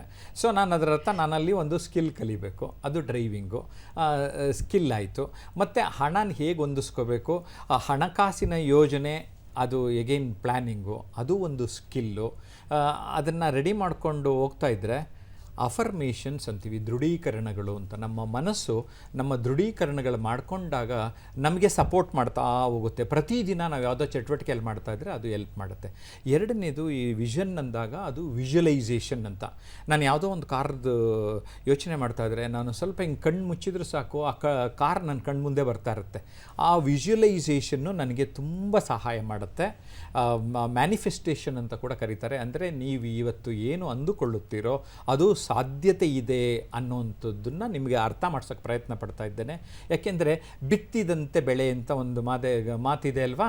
ಏನದು, ನಾವು ಯಾವ ಬೀಜ ಹಾಕ್ತೇವೆ ಅದೇ ಗಿಡ ಬರ್ತದೆ. ಸೊ ನೀವೇನು ಮಾಡ್ತಾ ಇದ್ದೀರಿ, ನಿಮಗೇನು ಬೇಕು ಅನ್ನೋ ಬೀಜನ ಮನಸ್ಸಲ್ಲಿ ಹಾಕ್ತಾ ಇದ್ದೀರಿ. ಅದು ಖಂಡಿತವಾಗಿ ನೀವು ಆ ಬೀಜ ಹಾಕೋದ್ರ ಜೊತೆಗೆ ಅದಕ್ಕೆ ನೀರು ಬೇಕು, ಏನು ಗೊಬ್ಬರ ಬೇಕು, ಅದಕ್ಕೆ ಚಟುವಟಿಕೆ ಕ್ರಿಯಾಶೀಲರಾಗೋದು ಫಸ್ಟು ನೀವು ಪ್ಲ್ಯಾನ್ ಮಾಡ್ಕೊಂಡ್ರಿ. ಆದರೆ ನನಗೆ ಬೇಕೇ ಬೇಕು, ಹಾಗಾದರೆ ಅದಕ್ಕೆಷ್ಟು ಕಷ್ಟಪಡಬೇಕು, ಹಾರ್ಡ್ ವರ್ಕ್ ಮಾಡೋಕ್ಕೆ ಶುರು ಮಾಡ್ತೀರಿ, ಸ್ಮಾರ್ಟ್ ವರ್ಕ್ ಮಾಡೋಕ್ಕೆ ಶುರು ಮಾಡ್ತೀರಿ, ಫುಲ್ಲು ಎನರ್ಜಿ ಶಕ್ತಿ ಯೂಸ್ ಮಾಡ್ತಾ ಇರ್ತೀರಿ. ಒಂದು 5 ತಿಂಗಳು 6 ತಿಂಗಳು ಕೆಲವು ಸರಿ ಲೇಟಾಗಿ ಸಿಗ್ಬೋದು, ಬಟ್ ನಿಮಗೆ ಸಿಗುತ್ತೆ. ಇದು ನಾನು ಪ್ರಾಯೋಗಿಕವಾಗಿ ನನ್ನ ಜೀವನದಲ್ಲಿ ಅಳವಡಿಸ್ಕೊಂಡಿದ್ದೇನೆ. ಅಷ್ಟೇ ಅಲ್ಲ, ನನ್ನ ಸುತ್ತಮುತ್ತಲಿನ ಅನೇಕ ಜನರು ಅವರು ಅಂದ್ಕೊಳ್ಳೋದು ಮತ್ತು ಸಾಧಿಸೋದು ಕಣ್ಣಾರೆ ನೋಡಿದ್ದೇನೆ. 100ಕ್ಕೆ 200ರಷ್ಟು 500ರಷ್ಟು ವಿಷನ್ ಬೋರ್ಡ್ ಕೆಲಸ ಮಾಡುತ್ತೆ. ಅದಕ್ಕೆ ಇದೇ ವಾರ ನೀವು ನಿಮ್ಮ ಈ ವರ್ಷದಲ್ಲಿ 2026ರಲ್ಲಿ ಏನು ಮಾಡಬೇಕು ಅಂತ ಇದ್ದೀರಿ, ನೀವು ಫಸ್ಟ್ ಬರೀರಿ, ಪಾಯಿಂಟ್ಸ್ ಮಾಡ್ಕೊಳ್ಳಿ. ಅದಾದಮೇಲೆ ಅಟ್ರಾಕ್ಟಿವ್ ಆಗಿ ಸ್ಕೆಚ್ ಪೆನ್ನಲ್ಲೆಲ್ಲ ಮಾರ್ಕ್ ಮಾಡ್ಕೊಳ್ಳಿ. ಅದಾದಮೇಲೆ ಇಂಪ್ರೂವೈಸ್ ಮಾಡಿಕೊಂಡು ಇವತ್ತು ಒಳ್ಳೊಳ್ಳೆ ಚಿತ್ರ ಪ್ರಿಂಟೌಟ್ ತೊಗೊಳ್ಳಿ. ಆ ಪ್ರಿಂಟೌಟ್ ತೊಗೊಂಡು ಒಂದು ದೊಡ್ಡ ಬೋರ್ಡಲ್ಲಿ ಮಾಡೋದನ್ನು ಅಭ್ಯಾಸ ಮಾಡಿಸಿ. ಅದೇ ಥರ ಮಕ್ಕಳು ಓದೋರ್ಗು ಈ ಥರದ ಚಿತ್ರ ಮಾಡಿಸಿ. ನಾನು ಗ್ಯಾರಂಟಿ ಕೊಡ್ತೇನೆ, 100ಕ್ಕೆ 100ರಷ್ಟು ನೀವು ಯಶಸ್ಸು ಪಡೆದೇ ಹೋದರು, 50ರಷ್ಟು ಯಶಸ್ಸು ಪಡೆದ್ರೂ ಈ ವರ್ಷ ಹೇಗಾಯಿತು, ಲಾಸ್ಟ್ ಇಯರ್ಗಿನ್ನ ಚೆನ್ನಾಗಾಗೋಯ್ತಲ್ವ. ನನಗಂತೂ 100ಕ್ಕೆ 100ರಷ್ಟು ವಿಷನ್ ಬೋರ್ಡ್ ಕೆಲಸ ಮಾಡುತ್ತೆ. Fantastic sir. ಮತ್ತೊಂದು ಕರೆ ಇದೆ, ನೋಡೋಣ. ಮೋಹನ್ ಅವರು ಬೀದರ್ನಿಂದ ಕರೆ ಮಾಡಿದ್ದಾರೆ. ನಮಸ್ಕಾರ, ನಿಮ್ಮ ಪ್ರಶ್ನೆ ಕೇಳಿ. ನಮಸ್ಕಾರ ಮೇಡಮ್. ಸರ್ ನಮಸ್ಕಾರ ಸರ್. ನಮಸ್ಕಾರ ಸರ್, ಬೀದರಿಂದ ಮೋಹನ್ ಸರ್ ನಾನು. ಹೇಳಿ ಸರ್. ಏನಿಲ್ಲ, ನಮ್ಮ ಮಗನಿಗೆ 5.5 ವರ್ಷ ಇದೆ ಸರ್. LKG ಸ್ಟ್ಯಾಂಡರ್ಡ್ ಓದ್ತಾ ಇದ್ದಾನೆ. ಅವನು ಜಾಸ್ತಿ ಮೊಬೈಲ್ ನೋಡೋದು ಸರ್. ಊಟ ಮಾಡ್ಬೇಕಾದ್ರೆ, ಬ್ರೇಕ್ಫಾಸ್ಟ್ ಮಾಡ್ಬೇಕಾದ್ರೆ ಮೊಬೈಲ್ ಜಾಸ್ತಿ ನೋಡ್ತಾನೆ. ಆಮೇಲೆ ಜಾಸ್ತಿ ಚಾಕ್ಲೇಟ್ ತಿಂತಾನೆ, ಮತ್ತೆ ಚಿಪ್ಸ್ ಗಳನ್ನ ಕೇಳ್ತಾನೆ. ಇದು ಮೋಹನ್, ನಿಮ್ಮ ಬೀದರ್ನಲ್ಲಿ ಅಷ್ಟೇ ಸಮಸ್ಯೆ ಅಲ್ಲ, ಕರ್ನಾಟಕದ ಎಲ್ಲ ಕಡೆ, ದೇಶದ ಎಲ್ಲ ಕಡೆ, ಪ್ರಪಂಚದ ಎಲ್ಲ ಕಡೆ ಮೊಬೈಲು, ಚಾಕ್ಲೇಟು, ಚಿಪ್ಸು. ನಾನು ನಮ್ಮ ಮನೆಯಲ್ಲೂ ಇದೆ ಪ್ರಾಬ್ಲಮ್ಮು, ಅರ್ಥ ಆಯ್ತಾ? ಅದಕ್ಕೆ ಏನು ಮಾಡಬೇಕು ಅಂತ ಅನ್ನೋದೇ ಮುಖ್ಯವಾದ ಅಂಶ. ನಾವು ಏನಾಗಿದೆ 100% ಮೊಬೈಲ್ನ ಕಟ್ ಡೌನ್ ಮಾಡಿದ್ರೆ ಪೇಷಂಟ್ಸ್ ಆಗೋದು ನೋಡಿದ್ದೀವಿ. ಅವ್ರನ್ನ ಕೊನೆಗೆ ಮನೋರೋಗಿಗಳಾಗಿಬಿಡ್ತಾರೆ. ಯಾವುದೇ ಆಗಲಿ ಒಂದು ಚಟವನ್ನು ಬಿಡಿಸ್ಬೇಕಾದ್ರೆ ನಿಧಾನಕ್ಕೆ ಬಿಡಿಸ್ಬೇಕು. ಎರಡನೇದು, ಆಲ್ಟರ್ನೇಟ್ ಟೈಮು ಎಂಗೇಜ್ ಮಾಡಬೇಕು. ನಾನು ಅದಕ್ಕೆ ಒಂದು ಫಿಸಿಕಲಿ ಒಂದು ಮೆಂಟಲಿ, ಫಿಸಿಕಲಿ ಅಂದರೆ ಶಾರೀರಿಕವಾದ ಒಂದು ಕ್ರೀಡೆನೋ ಚಟುವಟಿಕೆನೋ ಮಕ್ಕಳನ್ನ ತೊಡಗಿಸ್ಬಿಡಿ. ನೋಡಿ, ಅವ್ರಿಗೆ ಆ್ಯಕ್ಚುಲಿ ಕಾಂಪಿಟೇಟಿವ್ ಸ್ಪಿರಿಟ್ ಬರುತ್ತೆ. ಈಗ ಒಂದು ಆಟ ಅವರು ಅಧ್ಯಯನ ಮಾಡ್ತಾಯಿದ್ರೆ. ಇನ್ನು ಮಾನಸಿಕವಾಗಿ ಖುಷಿ ಕೊಡೋದು, ಹಾಡು, ನೃತ್ಯ, ನಾಟಕ, ಈ ರೀತಿಯ ಲಲಿತ ಕಲೆಗಳ ಕಡೆಗೆ ಕೂಡ ನೀವು ಮನಸ್ಸನ್ನು ಆ ಕಡೆಗೆ ಒಡ್ಡುಬಿಟ್ರೆ ಸಮಯನ ಎಂಗೇಜ್ ಮಾಡಿಬಿಡಿ. ಅವ್ರಿಗೆ ಒಂದು ಕೆಲಸ ಆದಮೇಲೆ ಇನ್ನೊಂದು ಕೆಲಸ, ಇನ್ನೊಂದಾದಮೇಲೆ ಇನ್ನೊಂದು. ಅಕಸ್ಮಾತ್ ಯಾವುದೋ ಒಂದು ಟಿ ವಿ ಶೋ ನೋಡೋಕ್ಕೆ ಇಷ್ಟ ಇರುತ್ತೆ, ನೀವು ಅವ್ರಿಗಿಷ್ಟ ಇರೋ ಟಿ ವಿ ಶೋನ ನೀವು ಹಬ್ಬದ ಥರ ಎಲ್ಲರೂ ಕೂತ್ಕೊಂಡು ನೋಡಿಬಿಡಿ. ಆಯ್ತಪ್ಪ ಎಲ್ಲರೂ ನೋಡಿದ್ವಿ ಅಂದ್ಬಿಟ್ಟು ಆಮೇಲೆ ಆ ಟಿ ವಿ ಆಫ್ ಮಾಡಿ. ಆಮೇಲೆ ಅವರು ಓದ್ತಾ ಇರ್ತಾರೆ, ನೀವು ಯಾವುದೋ ಸೀರಿಯಲ್ ನೋಡ್ತಾ ಇರಬೇಕು ಅಂದರೆ ಅದು ಸಾಧ್ಯನಾ? ಆಡಿಯೋ ಕೇಳ್ತಾ ಇರುತ್ತೆ. ಚಿಕ್ಕ ಮನೆ ಆದ್ರಂತೂ ಇನ್ನೂ ಪುಸ್ತಕದ ಕಡೆ ಗಮನ ಇರಲ್ಲ. ಮಕ್ಕಳು ಓದಬೇಕಾದ್ರೆ ನೀವು ಪುಸ್ತಕ ತಗೊಂಡು ಓದಕ್ಕೆ ಕೂತ್ಕೊಳ್ಳಿ. ನೋಡಿ, ಒಂದು ಅರ್ಥ ಮಾಡ್ಕೊಳ್ಳಿ, ಮಕ್ಕಳು ನಾವು ಹೇಳಿದ್ದನ್ನು ಮಾಡುವುದಿಲ್ಲ, ನಾವು ಮಾಡುವುದನ್ನು ಅವರು ಮಾಡುತ್ತಾರೆ. ಅಂದರೆ ಮೋಹನ್ ಅವರು, ನೀವು ಮೊಬೈಲ್ ನೋಡೋದು ಮಗುವಿನ ಮುಂದೆ ಕಡಿಮೆ ಮಾಡಬೇಕು. ನೀವು ನೋಡಬೇಕು ಅಂದರೆ ದೂರ ಎಲ್ಲರೂ ಓಡೋಗ್ಬಿಟ್ಟು ಮೊಬೈಲ್ ನೋಡ್ಕೊಂಬರ್ಬೇಕು. ನೀವು ಆ ಮಗು ಮುಂದೆನೇ ನೀವು ಕೂತ್ಕೊಂಡು ನೋಡ್ತಾ ಇದ್ದರೆ ಅದು ಏನು ಸರ್? ಸೊ ಈಗ ನಿಮಗೆ ಅರ್ಥ ಆಗಿದೆ. ನಾವು ಮಾಡೋದನ್ನು ಮಕ್ಕಳು ಮಾಡ್ತಾರೆ, ನಾವು ಮಾಡೋಕ್ಕೆ ಅಭ್ಯಾಸ ಮಾಡೋಣ. ಅವ್ರಿಗೆ ನಮ್ಮಪ್ಪ ಹೀಗೆ ಮಾಡ್ತಾರೆ, ನಮ್ಮಮ್ಮ ಹೀಗೆ ಮಾಡ್ತಾರೆ ಅಂತ ಅಭ್ಯಾಸ ಮಾಡಿದಾಗ ಅವರು ನಮಗೆ ವಾಪಸ್ ಪ್ರಶ್ನೆ ಕೇಳೋಕ್ಕೆ ಅವಕಾಶ ಇರಲ್ಲ. ನಿಜ ಸರ್. ಮತ್ತೊಂದು ಕರೆ ಇದೆ. ರೋಹಿಣಿ ಅವರು ಬೆಂಗಳೂರಿನಿಂದ ಕರೆ ಮಾಡಿದ್ದಾರೆ. ನಮಸ್ಕಾರ, ನಿಮ್ಮ ಪ್ರಶ್ನೆ ಕೇಳಿ. ಹಲೋ. ಹಲೋ, ನಮಸ್ತೆ ಮೇಡಮ್, ಪ್ರಶ್ನೆ ಕೇಳಿ. ಪ್ರಶ್ನೆ ಕೇಳಿ. ಸರ್ ನಮಸ್ತೆ. ನಮಸ್ತೆ. ಪ್ರೋಗ್ರಾಮ್ ಚೆನ್ನಾಗಿ ಬರ್ತಿದೆ. ಸರ್, ನಮ್ಮ ಮಗಳು CA ಮಾಡ್ತಿದ್ದಾಳೆ. ಅದಕ್ಕೆ ಅವಳದು ಪ್ರಯತ್ನ ಮಾಡ್ತಿದ್ದಾಳೆ. ಅದೇ ಇನ್ನೊಂಚೂರು ಅವಳಿಗೆ ಇದು ಆಗ್ತಿಲ್ಲ. ಯಾವ ತರ ಡೆಡಿಕೇಶನ್ ಬೇಕು ಇದಕ್ಕೆ ಅಂತ ತಗೋತಿದ್ದಾಳೆ, ಬಟ್ ಇನ್ನೂ ಆಗ್ತಿಲ್ಲ. ಕಾಲೇಜ್ಗೆ ಹೋಗಿದ್ದಾಳೆ. ನಾನೇ ಪ್ರಶ್ನೆ ಕೇಳ್ತೀನಿ. ಈಗ ಏನಂದರೆ, ಅಮ್ಮ ದ ಬೆಸ್ಟ್ ಗುರು ಅಲ್ವಾ? ನಿಮಗೆ ನಿಮ್ಮ ಮಗುವಿನ ಸ್ಟ್ರೆಂತ್ಸ್ ಅಂದರೆ ಸಾಮರ್ಥ್ಯಗಳು ಗೊತ್ತಾಗಿರುತ್ತೆ. ಓಕೆ. W ಅಂದರೆ ವೀಕ್ನೆಸ್ಸು, ದೌರ್ಬಲ್ಯಗಳು. O ಅಂದರೆ ಅವಕಾಶಗಳು. ಇದು ಸ್ವಾಟ್ ಫಾರ್ಮುಲಾ ಅಂತ ಹೇಳ್ತಾ ಇದ್ದೀನಿ ನಾನು. ಅವಕಾಶಗಳು ಯಾವ ಥರ ಕೊಡ್ತಾಯಿದ್ರಿ. T ಅಂದರೆ ಥ್ರೆಟ್ಸು, ಅಪಾಯಗಳು. ಇದನ್ನು ನೀವು ಕರೆಕ್ಟಾಗಿ ಅರ್ಥ ಮಾಡ್ಕೊಂಬಿಟ್ರೆ ಮೇಡಮ್, ನಿಮ್ಮ ಜೊತೆಗೆ ಎಲ್ಲರಿಗೂ ಅರ್ಥ ಆಗಿಬಿಡುತ್ತೆ. ನಾವು ನಮ್ಮ ಗುರಿಗಳನ್ನು, ನಮ್ಮ ಸಂಕಲ್ಪಗಳನ್ನು ಕರೆಕ್ಟಾಗಿ ಕ್ಲಾರಿಟಿ ಕೊಡಬೇಕು. ನನ್ನ ಸಾಮರ್ಥ್ಯಗಳು, ನನ್ನ ದೌರ್ಬಲ್ಯಗಳು, ನಮಗೆ ಲಭ್ಯವಿರುವ ಅವಕಾಶಗಳು ಮತ್ತು ನಮಗೆ ಇರುವ ಚಾಲೆಂಜಸ್ ಒಂಥರ ನಮಗೆ ಒಡ್ಡುವಂಥದ್ದು. ಏನು ಮಾಡಬೇಕು? ನಿಮ್ಮ ಮಗಳ ಸಾಮರ್ಥ್ಯ ಏನು, ಆ ಸಾಮರ್ಥ್ಯನ ಹೊಗಳಿ ತಟ್ಟಿ ನೀನು ಚೆನ್ನಾಗಿ ಮಾಡ್ತಾ ಇದೆಯಾ ಅಂತ ಉಬ್ಬಿಸ್ಬೇಕು. ಆ ಆಕೆಯ ಏನಾದರೂ ದೌರ್ಬಲ್ಯಗಳಿದ್ದರೆ ಅದನ್ನು ಎಲ್ಲರ ಮುಂದೆ ಹೇಳ್ಬಾರ್ದು. ನಾವು ಸೈಡಿಗೆ ಕರೆದು, ನೋಡು ನೀನೇನು ಸ್ವಲ್ಪ ಹ್ಯಾಂಡ್ ರೈಟಿಂಗ್ ಯಾಕೋ ಚೆನ್ನಾಗಿ ಕಾಣಿಸ್ತಾ ಇಲ್ಲ, ಒಂದು ಸ್ವಲ್ಪ ಹ್ಯಾಂಡ್ ರೈಟಿಂಗ್ ಸ್ವಲ್ಪ ಪ್ರಾಕ್ಟೀಸ್ ಮಾಡ್ತೀಯಾ ಅಂತ ನಾವು ಮೋಟಿವೇಶನ್, ಪ್ರೇರಣೆ ಮಾಡಬೇಕು ಮೇಡಮ್ ದೌರ್ಬಲ್ಯಗಳಿದ್ದಾಗ. ಮತ್ತು ಕೆಲವೊಂದು ಅವಕಾಶ ನಾವು ಸೃಷ್ಟಿಸಬೇಕು. ಮತ್ತು ಸಣ್ಣ ಪುಟ್ಟದ್ದಕ್ಕೆ ಹೆದರಬಾರ್ದು. ಉದಾಹರಣೆಗೆ ನಾನು ನೋಡಿದ್ದೇನೆ, ಪಬ್ಲಿಕ್ ಸ್ಪೀಕಿಂಗ್ ಕೋರ್ಸ್ಗಳನ್ನು ಮಾಡೋರಿಗೆ ಬೇರೆ ಭಯಗಳು ಹೋಗುತ್ತೆ ಮತ್ತು ಆತ್ಮಸ್ಥೈರ್ಯ, ಆತ್ಮವಿಶ್ವಾಸ ಜಾಸ್ತಿ ಆಗೋದನ್ನು ನೋಡ್ತಾ ಇದ್ದೇನೆ. ಸೊ ಯಾವುದೋ ಒಂದು ಕೋರ್ಸ್ಗೆ ಜಾಯಿನ್ ಮಾಡಿಸೋದು, ಸೊ ಈ ಥರದನ್ನು ನೀವು ಅರ್ಥ ಮಾಡ್ಕೊಳ್ಳೋಕ್ಕೆ ಪ್ರಯತ್ನ ಮಾಡಿ. ಅವರ ಅಭ್ಯಾಸ ಅಥವಾ ಹವ್ಯಾಸದಲ್ಲಿ ಸಣ್ಣ ಪುಟ್ಟ ಬದಲಾವಣೆಗಳನ್ನು ನೀವು ಆ್ಯಡ್ ಮಾಡ್ತಾ ಹೋಗಿ. ಜೊತೆಗೆ ನೀವು ಮಾಡಬೇಕಾಗತ್ತೆ ಯಾಕೆ ನಾವು ಮಕ್ಕಳಿಗೆ ಏನು ಹೇಳ್ತೀವಿ ಅದನ್ನು ನಾವು ಮಾಡ್ತಾ ಇರಬೇಕು. ಖಂಡಿತ ಸಾಧ್ಯ. ಓಕೆ ಸರ್, ಮತ್ತೊಂದು ಕರೆ ಇದೆ. ಮಂಜುನಾಥ್ ಅವರು ಗುಡಿಗೆರೆಯಿಂದ ಕರೆ ಮಾಡಿದ್ದಾರೆ. ನಮಸ್ಕಾರ, ನಿಮ್ಮ ಪ್ರಶ್ನೆ ಕೇಳಿ. ಸರ್ ನಮಸ್ಕಾರ. ನಮಸ್ಕಾರ ಸರ್, ನನ್ನ ಹೆಸರು ಮಂಜುನಾಥ್ ಅಂತ. Yes sir. ಸರ್, ಈಗ ಸರಾಸರಿ ನನಗೆ 30 ವರ್ಷದ ಮೇಲಾಗಿದೆ. ಸೊ ನಂದೊಂದು ಕ್ಯಾಲ್ಕುಲೇಷನ್, ಅದು ಸರಿನಾ ತಪ್ಪಾ ಅಂತ ನೀವು ನನಗೆ ಹೇಳಿ. ಈಗ ನಮ್ಗೆ ಸರಾಸರಿ ನಾವು ಒಂದು 60 ರಿಂದ 70 ಬದುಕ್ತಿವಿ. ಸೊ ಒಂದ್ 30 ವರ್ಷ ನಮ್ಗೆ ಈಗ ಉಳಿದಿದೆ. ಆ 30 ವರ್ಷದಲ್ಲಿ 15 ವರ್ಷ ನಾವು ತಿನ್ನೋದು ಮಲ್ಗೋದು ನಮ್ದಲ್ಲ ಅಂತ ಕಳೆದ್ ಬಿಡ್ತೀವಿ. ಇನ್ನು ಉಳಿಯೋದೇ ಇನ್ನು 15 ವರ್ಷ. ಆ 15 ವರ್ಷದಲ್ಲಿ ನಾವು ಜೀವನ ಕಟ್ಕೊಳಕ್ಕೂ ಅರ್ಧ ಓಡಾಡ್ತೀವಿ. ದುಡಿಬೇಕು, ಜೀವನ ಕಟ್ಕೋಬೇಕು, ಮಕ್ಳು ಮರಿ ಸಂಸಾರ, ತಂದೆ ತಾಯಿ ಅಂತ ಇನ್ನರ್ಧ ಕಳೆದ್ ಬಿಡ್ತೀವಿ. ನಮಗ್ ಸಿಗದೆ ಸರಾಸರಿ 5 ವರ್ಷ. ಅಂದ್ರೆ ಸರ್, ಈಗ ನಿಮ್ಮ ಪ್ರಶ್ನೆ ಗೊತ್ತಾಗೋಯ್ತು ಮಂಜುನಾಥ್. ಏನಾಗಿದೆ ಅಂದರೆ, ನೀವು ಅದು ಇದು ಓದ್ಬಿಟ್ಟಿದ್ದೀರಾ, ಕೆಲವು ವಿಡಿಯೋಗಳು ನೋಡಿಬಿಟ್ಟಿದ್ದೀರಾ, ಅದು ತುಂಬ ಇನ್ಫ್ಲೂಯೆನ್ಸ್ ಆಗಿದ್ದೀರಾ. ನಾನು ಸಮಯದ ಬಗ್ಗೆ ಅಧ್ಯಯನ ಮಾಡಿದ್ದೀನಿ. ಅವೆಲ್ಲ ಕಳೆದ್ರೆ ನಮಗೆ ಆ್ಯಕ್ಚುಲಿ ವರ್ಕ್ ಮಾಡೋಕ್ಕೆ ಟೈಮ್ ಕಡಿಮೆ ಇದೆ ಅಂತ ಗೊತ್ತು. ಆದರೆ ಅದು ಗೊತ್ತಾದ ಮೇಲೆ ನಾನು ಇನ್ನೂ ಚೆನ್ನಾಗಿ ಯೋಚನೆ ಮಾಡಬೇಕು, ಪ್ರೀತಿಸಬೇಕೇ ಹೊರತು. ಒಂದು ತಿಳ್ಕೊಳ್ಳಿ ಮಂಜುನಾಥ್, ನಿಮ್ಮ ಮನೆ ಮೇಲ್ಗಡೆ ಈಗ ನೀವು ಇರೋ ಜಾಗದಲ್ಲಿ ಫ್ಯಾನ್ ಇದೆ ಅಂತ ಸುಮ್ಮನೆ ಇಮ್ಯಾಜಿನ್ ಮಾಡ್ಕೊಳ್ಳಿ. ಆ ಫ್ಯಾನ್ ಯಾವಾಗ ಬಿದ್ದೋಗುತ್ತೋ ಅಂತ ಯೋಚನೆ ಮಾಡ್ತಾ ಇದ್ದರೆ ನೀವು ಆ ಗಾಳಿನ ಅನುಭವಿಸಲ್ಲ. ನಿಮ್ಮ ಮೈಂಡಿಂದ ಈ ಭಾವನೆ ಇದೆಯಲ್ಲ ತೆಗ್ದಾಕ್ರಿ. ಯಾವತ್ತ ಮನುಷ್ಯ ಹುಟ್ಟಿದ ಮೇಲೆ ಸಾಯ್ಬೇಕ್ರಿ. ಓಕೆ, ಯಾವತ್ತಾರು ಸಾಯೋಣ. ಇವತ್ತಿನ ದಿನ ಸರಿಯಾಗಿ ಕಳೀತಾ ಇದ್ದೀವ, ಅದನ್ನೇ ನಾವು ಆರಂಭದಲ್ಲಿ ಹೇಳಿದ್ದು. ಇವತ್ತಿನ ದಿನವನ್ನು, ನನಗೆ ಬರುವಷ್ಟು ದಿನಗಳನ್ನು ಚೆನ್ನಾಗಿ ಕಳೀತೇನೆ ಅಂತ ಕಳೀತಾ ಹೋಗಿ. ಯಾವತ್ತು ನಮ್ಮ ಡೇ ಎಂಡ್ ಆದ್ರೂ ಅವತ್ತು ಬೇಜಾರಾಗಿರಲ್ಲ. ಸೀರಿಯಸ್ಸಾಗಿ ಹೇಳ್ತಾ ಇದ್ದೀನಿ. ಯಾಕೆಂದರೆ ಒಬ್ಬಾಕೆ ಇದನ್ನೇ ಅಧ್ಯಯನ ಮಾಡ್ತಾರೆ, ರಿಸರ್ಚ್ ಮಾಡ್ತಾರೆ.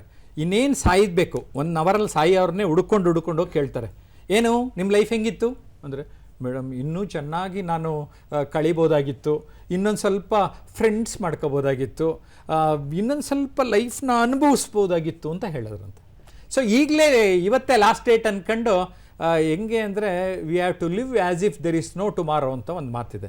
ನಾವು ಹೆಂಗೆ ಬದುಕಬೇಕು ಅಂತ ಅಂದರೆ, ನಾಳೆ ಇದೆಯೋ ಇಲ್ವೋ ಗೊತ್ತಿಲ್ಲ, ಇವತ್ತನ್ನು ಸಿಕ್ಕಾಪಟ್ಟೆ ಚೆನ್ನಾಗಿ ಅನುಭವಿಸ್ಬೇಕು ಅಂತ ಅನುಭವಿಸ್ಬಿಡಿ. ನೋಡಿ, ತೆಗೆದಾಕ್ಬಿಡಿ. ನಾವು ಎಲ್ಲರೂ ಒಂದಲ್ಲ ಒಂದಿನ ಹೋಗೋದ್ರಿ, ಅದನ್ನು ಮೈಂಡಲ್ಲಿ ಇಟ್ಕೊಂಡ್ರೆ ಆ ಫ್ಯಾನ್ ಇವಾಗ ಬೀಳುತ್ತೆ ಅಂತ ಟೆನ್ಷನ್ ಇದೆಯಲ್ಲ, ಅದೇ ಥರ ಆಗೋಗ್ಬಿಡುತ್ತೆ. ಅವೆಲ್ಲ ಬೇಡ.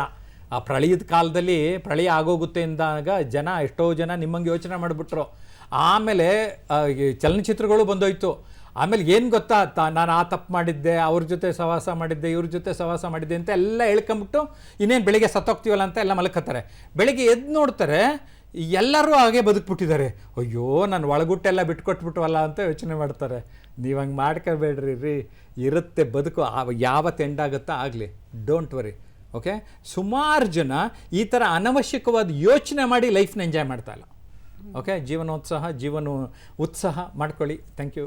ಓಕೆ, ಮತ್ತೊಂದು ಕರೆ ಇದೆ ಸರ್. ಭಾಗ್ಯ ಅವರು ಮದ್ದೂರಿನಿಂದ ಕರೆ ಮಾಡಿದ್ದಾರೆ. ಭಾಗ್ಯ ಅವರೇ, ಹಲೋ, ಹೇಳಿ. ಯಾರ್ಯಾರಿಗೆ ಏನೇನು ಭಾಗ್ಯ ಕೊಡ್ತಾ ಇದ್ದೀರಾ? ಭಾಗ್ಯ ಯಾರ ಕೊಡ್ಬೇಕು ನಮ್ಗೆ ಸರ್, ಹೆಸರು ಇದೆ ಅಷ್ಟೇ, ಇನ್ನೂ ಭಾಗ್ಯ ಏನು ಸಿಕ್ಕಿಲ್ಲ. ಆದರೆ ನೀವು ಆ ಹೆಸರು ಇರೋದ್ರಿಂದ ನೀವು ಹುಟ್ಟಿರೋದೇ ಭಾಗ್ಯ.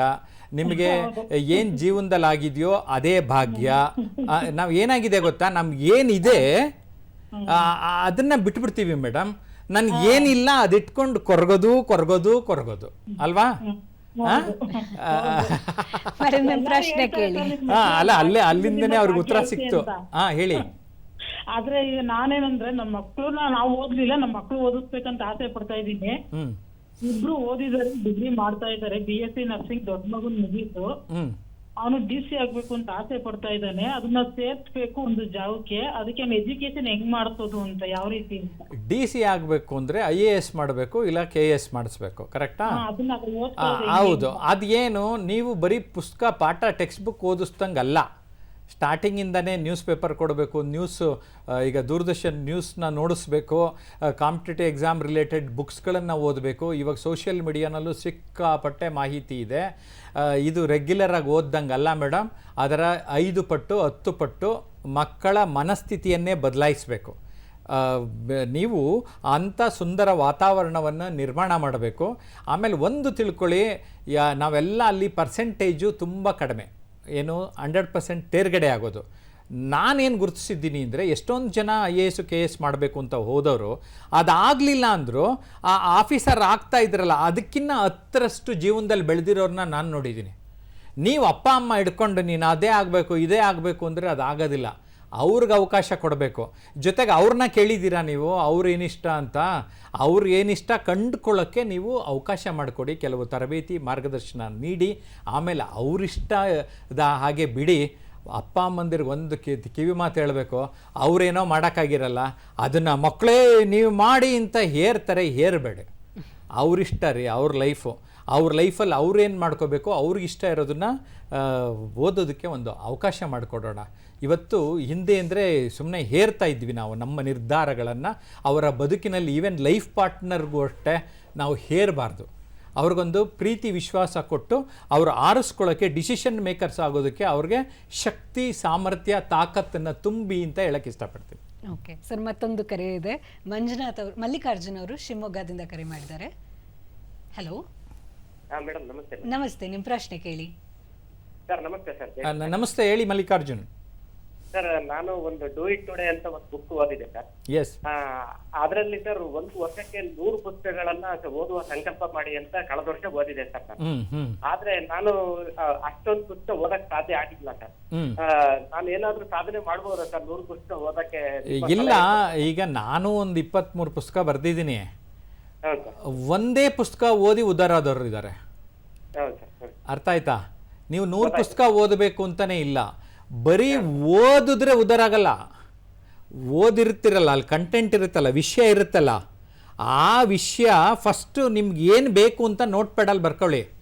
ಆ ವಿಷಯನ ಫಾಲೋ ಮಾಡೋಕ್ಕೆ ಶುರು ಮಾಡಿ. ಅದನ್ನು ಹೊಸ ಸಂಕಲ್ಪ ಮಾಡ್ಕೊಳ್ಳಿ ಹೊಸ ವರ್ಷದಲ್ಲಿ. ಅದನ್ನು ನೀವು 2-3 ಪಾಯಿಂಟನ್ನು ಕರೆಕ್ಟಾಗಿ ಇಟ್ಕೊಂಡು ಹೋಗ್ತಾ ಇದ್ರೂ ನಿಮ್ಮ ಲೈಫಲ್ಲಿ ಸಾಧ್ಯ ಇದೆ. ನನಗದು ತುಂಬ ಚೆನ್ನಾಗಿ ಗೊತ್ತಾಗಿದೆ. ನೀವು 100 ಅಂತ ಬೇಕಾಗಿಲ್ಲ, ಒಂದೇ ಸಾಕು. ಕೆಲವೊಂದು ಉಪನ್ಯಾಸ ಸಾಕು, ಏನು ಬೇಡ. ಈ ಕಾರ್ಯಕ್ರಮ ಪೂರ್ತಿ ನೋಡಿಬಿಟ್ಟೇನೆ ನೀವು ಯಾವ ವಿಷಯ ನಾನು ಹೇಳೋದು ತುಂಬ ಗಂಭೀರವಾಗಿ ತಗೊಳ್ಳಿ, ಜೀವನದಲ್ಲಿ ಉದ್ಧಾರ ಆಗ್ತೀರ. ಸರ್, ಇವಾಗ ಒಂದು ಸಮಾಜ ಇದೆ, ಆಮೇಲೆ ಸ್ಪಿರಿಚುವಾಲಿಟಿ ಅಥವಾ ಆಧ್ಯಾತ್ಮದ ಕಡೆ ಒಲವಿರುತ್ತೆ, ಇನ್ನೊಂದು ಆರ್ಥಿಕತೆಯ ಕಡೆಗೆ ಒಲವಿರುತ್ತೆ. ಈ ಇಷ್ಟನ್ನು ಬ್ಯಾಲೆನ್ಸ್ ಮಾಡಿ ನಡೆಯೋದು ಜೀವನ. ಅಂದರೆ ಸಮಾಜದಲ್ಲಿ ಒಂದು ಸ್ಥಾನಮಾನ ಗಿಟ್ಟಿಸ್ಕೊಳ್ಳೋದು, ಹಾಗೆ ಆಧ್ಯಾತ್ಮಿಕವಾಗಿ ಬೆಳವಣಿಗೆಯನ್ನು ಹೊಂದೋದು ಮತ್ತು ಆರ್ಥಿಕವಾಗಿ ಉನ್ನತಿಯನ್ನು ಪಡೆಯೋದು, ಇದನ್ನಿಷ್ಟನ್ನು ಬ್ಯಾಲೆನ್ಸ್ ಮಾಡಿಕೊಂಡು ಜೀವನ ಸಾಗಿಸೋದು ಹೇಗೆ? ನೀವೊಂದು 2-3 ಪಾಯಿಂಟ್ ಹೇಳಿದ್ರಿ. ನಾನು ಅದನ್ನು ಒಂದು 6 ಪಾಯಿಂಟು ಒಂದು ಪುಸ್ತಕ ಕೂಡ ಬರೆದೆ ನಾನು, ವ್ಯಕ್ತಿತ್ವ ದರ್ಪಣ ಅಂತ. ನಾವು ವ್ಯಕ್ತಿತ್ವ ಅನ್ನುವಂಥದ್ದು ನಾವು ಕನ್ನಡಲ್ಲಿ ನೋಡ್ಕೋಬೇಕು. ಆ ಥರ ಈ ಹೊಸ ವರ್ಷದಲ್ಲಿ ಈ ವಾರ ನೋಡ್ಕೊಳ್ಳಿ ಅಂತಲೇ ಹೇಳಕೊಟ್ಟಿದ್ದೀನಿ. ಮೊದಲನೇದು ಶಾರೀರಿಕವಾಗಿ. ಓಕೆ, ಶಾರೀರಿಕವಾಗಿ ಅಂದ್ರೇನು? ಈ ದೇಹ. ಈ ಒಂದು ನಮ್ಮ ಪ್ರಪಂಚದಲ್ಲಿ ನನ್ನ ಒರಿಜಿನಲ್ ಆಸ್ತಿ ಅಂದರೆ ಈ ದೇಹ. ನೀವು ಏನೇ ಆಸ್ತಿ ಮಾಡಿದರೂ ಅದು ಆಸ್ತಿ, ಅವೆಲ್ಲ ಅಡಿಷ್ನಲ್ಲು. ಬಟ್ ನಿಜವಾದ ಆಸ್ತಿ ಅಂದರೆ your own property is this body. Take care of this body. ಹೇಗೆ ಅದ್ರ ಕಡೆ ಗಮನ ಕೊಡ್ತೀರಿ? ವ್ಯಾಯಾಮ ಮಾಡೋದ್ರ ಮೂಲಕ, ಆಹಾರ ತಿನ್ನೋದ್ರ ಮೂಲಕ, ಆರೋಗ್ಯ ಕಾಪಾಡ್ಕೊಳ್ಳೋದ್ರ ಮೂಲಕ. ಜೊತೆಗೆ ನಾನು ಚೆನ್ನಾಗಿ ಕಾಣಬೇಕು, ವೇಷಭೂಷಣ ಎಲ್ಲ ಮಾಡ್ಕೋಬೇಕು, ಜನಕ್ಕೆ ಚೆನ್ನಾಗಿ ಕಾಣಬೇಕಲ್ಲ, ಈ ದೇಹನೇ. ಸೊ ನಿಮ್ಮ ದೇಹದ ಕಡೆ ಗಮನ ಕೊಡಿ. ಇನ್ನು ಮನಸ್ಸು, ಈ ಟೈಮಿಗೆ ಸರಿಯಾಗಿ ಇಲ್ಲಿ ಹಾಕ್ಕೊಳ್ತೀವಿ. ಎಷ್ಟೊಂದು ಜನ ಏನಾಗ್ತಾರೆ, ಸ್ಕೂಲು ಕಾಲೇಜ್ಗೆ ಹೋಗಾದ್ಮೇಲೆ ಎಲ್ಲ ಹಾಕೊಂಡಾಯ್ತು ಅಂತ ಇಲ್ಲಿಗೆ ಹಾಕೊಳ್ಳೋದೇ ಇಲ್ಲ. ನನಗೆ ಗೊತ್ತಾಗಿದೆ, ಯಾರು ಇಲ್ಲಿಗೆ ಆಹಾರವನ್ನು ನಿರಂತರವಾಗಿ ಹಾಕಿಕೊಳ್ಳುತ್ತಾರೆ, ಯಾರು ಓದುತ್ತಾರೆ, ಯಾರು ಬರೆಯುತ್ತಾರೆ, ಯಾರು ನೋಡುತ್ತಾರೆ, ತಮಗೇನು ಬೇಕೋ ನೋಡುತ್ತಾರೆ, ಅವರೆಲ್ಲರ ಮನಸ್ಸು ಪ್ರಫುಲ್ಲವಾಗಿರುತ್ತೆ. ಓಕೆ. ಮೈಂಡನ್ನು ಪ್ಯಾರಾಚೂಟ್ ಇದ್ದಂಗೆ ಅಂತಾರೆ. ಪ್ಯಾರಾಚೂಟ್ ಯಾವಾಗ ವರ್ಕ್ ಮಾಡುತ್ತೆ? ಓಪನ್ ಆದಾಗ. ನಿಮ್ಮ ಮೈಂಡನ್ನು ಓಪನ್ ಮಾಡ್ಕೊಳ್ಳಿ. ಇನ್ನು ಇಂಟೆಲೆಕ್ಚುಯಲ್ ಅಥವಾ ಬೌದ್ಧಿಕ ಅಂತ ಕರಿತೇವೆ. ಏನು? ಮೈಂಡ್ನ ನೆಕ್ಸ್ಟ್ ಲೆವೆಲ್ಲು. ನಾನು ನಿಜವಾಗಿಯೂ ನನ್ನ ಡಿಸಿಷನ್ ಮೇಕಿಂಗ್ ಸರಿಗೆ ಮಾಡ್ತಾ ಇದ್ದೀನ, ಅಂದರೆ ನಿರ್ಧಾರ ತಗೊಳ್ತಾ ಇದ್ದೀನ, ನನಗಿದೆ ಸಮಸ್ಯೆಗಳು, ಬರೀ ಸಮಸ್ಯೆ ಅಂತ ಅಂದ್ಕೊಂಡಿದ್ದೀನ, ಅಥವಾ ಅದ್ರ ಪರಿಹಾರ ಕಡೆ ನೋಡ್ತಾ ಬರ್ತಾ ಇರ್ತೀರ. ಅನಲಿಟಿಕಲ್ ಕೇಪಬಿಲಿಟಿ, ಒಂದು ವಿಷಯ ಇದೆ, ಆ ವಿಷಯವನ್ನು ಅರ್ಥ ಮಾಡಿಕೊಳ್ಳುವ ಸಾಮರ್ಥ್ಯ ನನಗೆ ಎಲ್ಲ ಮಗ್ಗುಲುಗಳಿಂದ ನೋಡೋದಕ್ಕೆ ಸಾಧ್ಯತೆ ಇದೆ. ಇದನ್ನು ಬೌದ್ಧಿಕ ವ್ಯಕ್ತಿತ್ವ ಅಂತ ಕರಿತೇವೆ. ಇನ್ನು ಭಾವನಾತ್ಮಕ ವ್ಯಕ್ತಿತ್ವ ಅಂದರೆ ನಾವು ಸಂತೋಷ ಪಡೋದಕ್ಕೆ ಈ ಭಾವನೆಗಳು ಸಪೋರ್ಟ್ ಮಾಡುತ್ತೆ. ನನ್ನ ಕುಟುಂಬ, ನನ್ನ ಅಮ್ಮ, ನನ್ನ ಸ್ನೇಹಿತರು, ಮತ್ತು ಯಾರ್ದೋ ಜೊತೆ ನನ್ನ ಒಂದು ರೀತಿ ವಿಶ್ವಾಸ ಇರ್ತದಲ್ಲ, ಇದನ್ನು ಬೆಲೆ ಕಟ್ಟೋಕ್ಕಾಗಲ್ಲ. ಯಾವುದು ಬೆಲೆ ಕಟ್ಟೋಕ್ಕಾಗಲ್ಲ ಅದು ಜಾಸ್ತಿ ಖುಷಿ ಕೊಡುತ್ತೆ ನನಗೆ. ಸೊ ಅದನ್ನು ನಾವು ಅರ್ಥ ಮಾಡ್ಕೊಳ್ಳೋಣ. ಈ family place A very very important role. ಯಾಕೆಂದರೆ ನಮ್ಮ ಕುಟುಂಬದ ಕಡೆಗೆ ನಾವು ಹೆಚ್ಚು ಗಮನ ಕೊಟ್ಟಾಗ ನಮ್ಮ ಬದುಕು ಹಸನಾಗ್ತದೆ. ಇನ್ನು ಈ ಭಾವನಾತ್ಮಕ ಅಂಶಗಳ ಕಡೆಗೆ ಹೆಚ್ಚು ನಾವು ವರ್ಷದ ಸಂಕಲ್ಪಗಳಲ್ಲಿ ಗಮನ ಕೊಡಿ. ಏನಂದರೆ ಯಾರೋ ಕಿರಿಕ್ ಮಾಡ್ಕೊಂಡಿರ್ತಾರೆ, ಯಾರೋ ಮುನ್ಸ್ಕೊಂಡಿರ್ತಾರೆ, ಅದನ್ನೆಲ್ಲ ಹೇಗೆ ತೇಪೆ ಹಾಕೋದು, ಅಥವಾ ಅವ್ರ ಜೊತೆ ವಿಶ್ವಾಸ ಇಟ್ಕೋಬೇಕಾ ಅಥವಾ ಫುಲ್ 100% ಕಟ್ ಮಾಡಬೇಕಾ, ಎಲ್ಲ ಡಿಸಿಷನ್ ತಗೊಳ್ತಾ ಹೋಗಿ. ನಿಮ್ಗೆ ಅವಾಗ ಕ್ಲಾರಿಟಿ, ಸ್ಪಷ್ಟತೆ ಜಾಸ್ತಿ ಆಗ್ತಾ ಹೋಗ್ತಾ ಇರುತ್ತೆ. ಇನ್ನು ಸ್ಪಿರಿಚುವಲ್ ಅಂದರೆ ಏನು ಗೊತ್ತಾ? ನಾನು ಒಳ್ಳೆಯನಾಗಿ ಬೇರೆಯವ್ರಿಗೂ ಒಳ್ಳೆಯರಾಗಿಸೋದು, ಮಾನವೀಯತೆ ಮೆರೆಯೋದು, ಜೊತೆಗೆ ಕೊಡೋ ಕಡೆಗೆ ಗಿವಿಂಗ್, ನಾನೇನು ಸಮಾಜಕ್ಕೆ ವಾಪಸ್ ಕೊಡ್ಬೋದು ಅಂತ ಯೋಚನೆ ಮಾಡೋದು, ಬೇರೆಯವ್ರನ್ನೆಲ್ಲ ಒಂದು ರೀತಿ ಸಂತೋಷದಿಂದ ಖುಷಿಯಿಂದ, ಇನ್ನೊಬ್ರಿಗೆ ನಾನೇನೋ ಸಹಾಯ ಮಾಡಿದ್ರೆ ಏನಾಗುತ್ತೆ, ನಮ್ಮಲ್ಲಿ ಸ್ಯಾಟಿಸ್ಫ್ಯಾಕ್ಷನ್ ಜಾಸ್ತಿ ಆಗುತ್ತೆ. ನಾನು ಇದನ್ನು ಒಟ್ಟಾರೆ ಆಧ್ಯಾತ್ಮಿಕ ವ್ಯಕ್ತಿತ್ವದಲ್ಲಿ ಹೇಳ್ತೇನೆ. ಇನ್ನು ಆರ್ಥಿಕ ವ್ಯಕ್ತಿತ್ವ, ಇದು ಶಾಲಾ ಕಾಲೇಜುಗಳಲ್ಲಿ ಹೇಳ್ಕೊಡ್ತಾ ಇಲ್ಲ, ಅಪ್ಪ ಅಮ್ಮನೂ ಹೆಚ್ಚು ಗೈಡ್ ಮಾಡ್ತಾ ಇಲ್ಲ. ಹಾಗಾಗಿ ನನ್ನ ಒಂದು ಹೊಸ ಸಂಕಲ್ಪದಲ್ಲಿ 2026ರಲ್ಲಿ ಹೆಚ್ಚು ನಾನು ಜನರಿಗೆ ಈ ಹಣಕಾಸಿನ ಬಗ್ಗೆ ಮಾರ್ಗದರ್ಶನ ನೀಡಬೇಕು ಅಂತ ನಾನು ಗುರಿ ಇಟ್ಕೊಂಡಿದ್ದೀನಿ. ಸೊ ಯಾಕೆ ಅಂದರೆ ಹೇಗೆ ಗಳಿಸಬೇಕು, ಉಳಿಸಬೇಕು, ಬೆಳೆಸಬೇಕು. ಪ್ರಪಂಚದಲ್ಲೇ ಕೇವಲ 5-6% ಜನ ಮಾತ್ರ ಫೈನಾನ್ಷಿಯಲ್ ಲಿಟ್ರಸಿ ಇದೆಯಂತೆ. 5-6%. ಹಾಗಾಗಿ ಯಾರು ಫೈನಾನ್ಷಿಯಲ್ ಲಿಟ್ರಸಿ ಕಡೆ ಗಮನ ಕೊಡ್ತಾರೆ ಅವರೆಲ್ಲ ಶ್ರೀಮಂತರಾಗ್ತಾ ಇದ್ದಾರೆ. ನಾನು ಅದನ್ನು ಈ 2025 ಅಧ್ಯಯನ ಮಾಡಿದ್ದೀನಿ. ಅದನ್ನು ನಾನು ನನ್ನ ಸಮುದಾಯಕ್ಕೆ ಶೇರ್ ಮಾಡ್ತಾ ಬರ್ತಾ ಇದ್ದೀನಿ. ಇದು ವೆರಿ ವೆರಿ ಇಂಪಾರ್ಟೆಂಟ್. ನಾವು ಏನಂದರೆ ಹಣನ ಹೇಗೆ ನೋಡಬೇಕಂತಲೇ ಗೊತ್ತಿಲ್ಲ. ಹಣ ಇರೋರು ಶ್ರೀಮಂತರು, ಅವರೆಲ್ಲ ಕೆಟ್ಟವರು, ಹಾಗೆ ಹೀಗೆ ಏನೋ ಇಂಪ್ರೆಷನ್ ಕೊಟ್ಬಿಟ್ಟಿದ್ದೀವಿ ನಾವು. ಇದು ಆಗಲ್ಲ ಅದು. ಯಾಕೆಂದರೆ ಇವತ್ತು ಹಣ ನನ್ನ ಕೈನಲ್ಲಿದ್ದರೆ ಅನೇಕ ಸಮಸ್ಯೆಗಳು, ನನಗನ್ಸುತ್ತೆ ಒಂದು 80% ಸಮಸ್ಯೆ ಇರಲ್ಲ ಹಣ ಇದ್ಬಿಟ್ರೆ. ಸೊ ಇದನ್ನು ನಾನು ಹೆಂಗೆ ಪಡಿಬೇಕು? ಅದು ನ್ಯಾಯ ರೀತಿಯಲ್ಲಿ ಪಡೆಯೋದು. ಈಗೇನು ನೀವೊಂದಂದ್ರೆ ಜನ್ಝಿ ಅಂದರೆ ಅವ್ರು ಶಾರ್ಟ್ಕಟ್ ಮೆಥಡ್ ನೋಡ್ತಾ ಇದ್ದಾರೆ. ಬೇಡ, ನಾವು ಲೀಗಲ್ಲಾಗಿ, ಎಥಿಕಲ್ಲಾಗಿ, ನೈತಿಕವಾಗಿ, ಓಕೆ, ಕಾನೂನಾತ್ಮಕವಾಗಿ ನೇರವಾಗಿ ದುಡಿಯೋದಕ್ಕೆ ಖಂಡಿತ ನಮ್ಮ ದೇಶದಲ್ಲಿ ಅವಕಾಶ ಇದೆ. ಆ ಅವಕಾಶಗಳನ್ನು ಅರಿತು ತಾವೆಲ್ಲರೂ ಕೂಡ ಹಣಕಾಸಿನ ಬಗ್ಗೆ ಹೆಚ್ಚು ಗಮನ ಕೊಡಿ.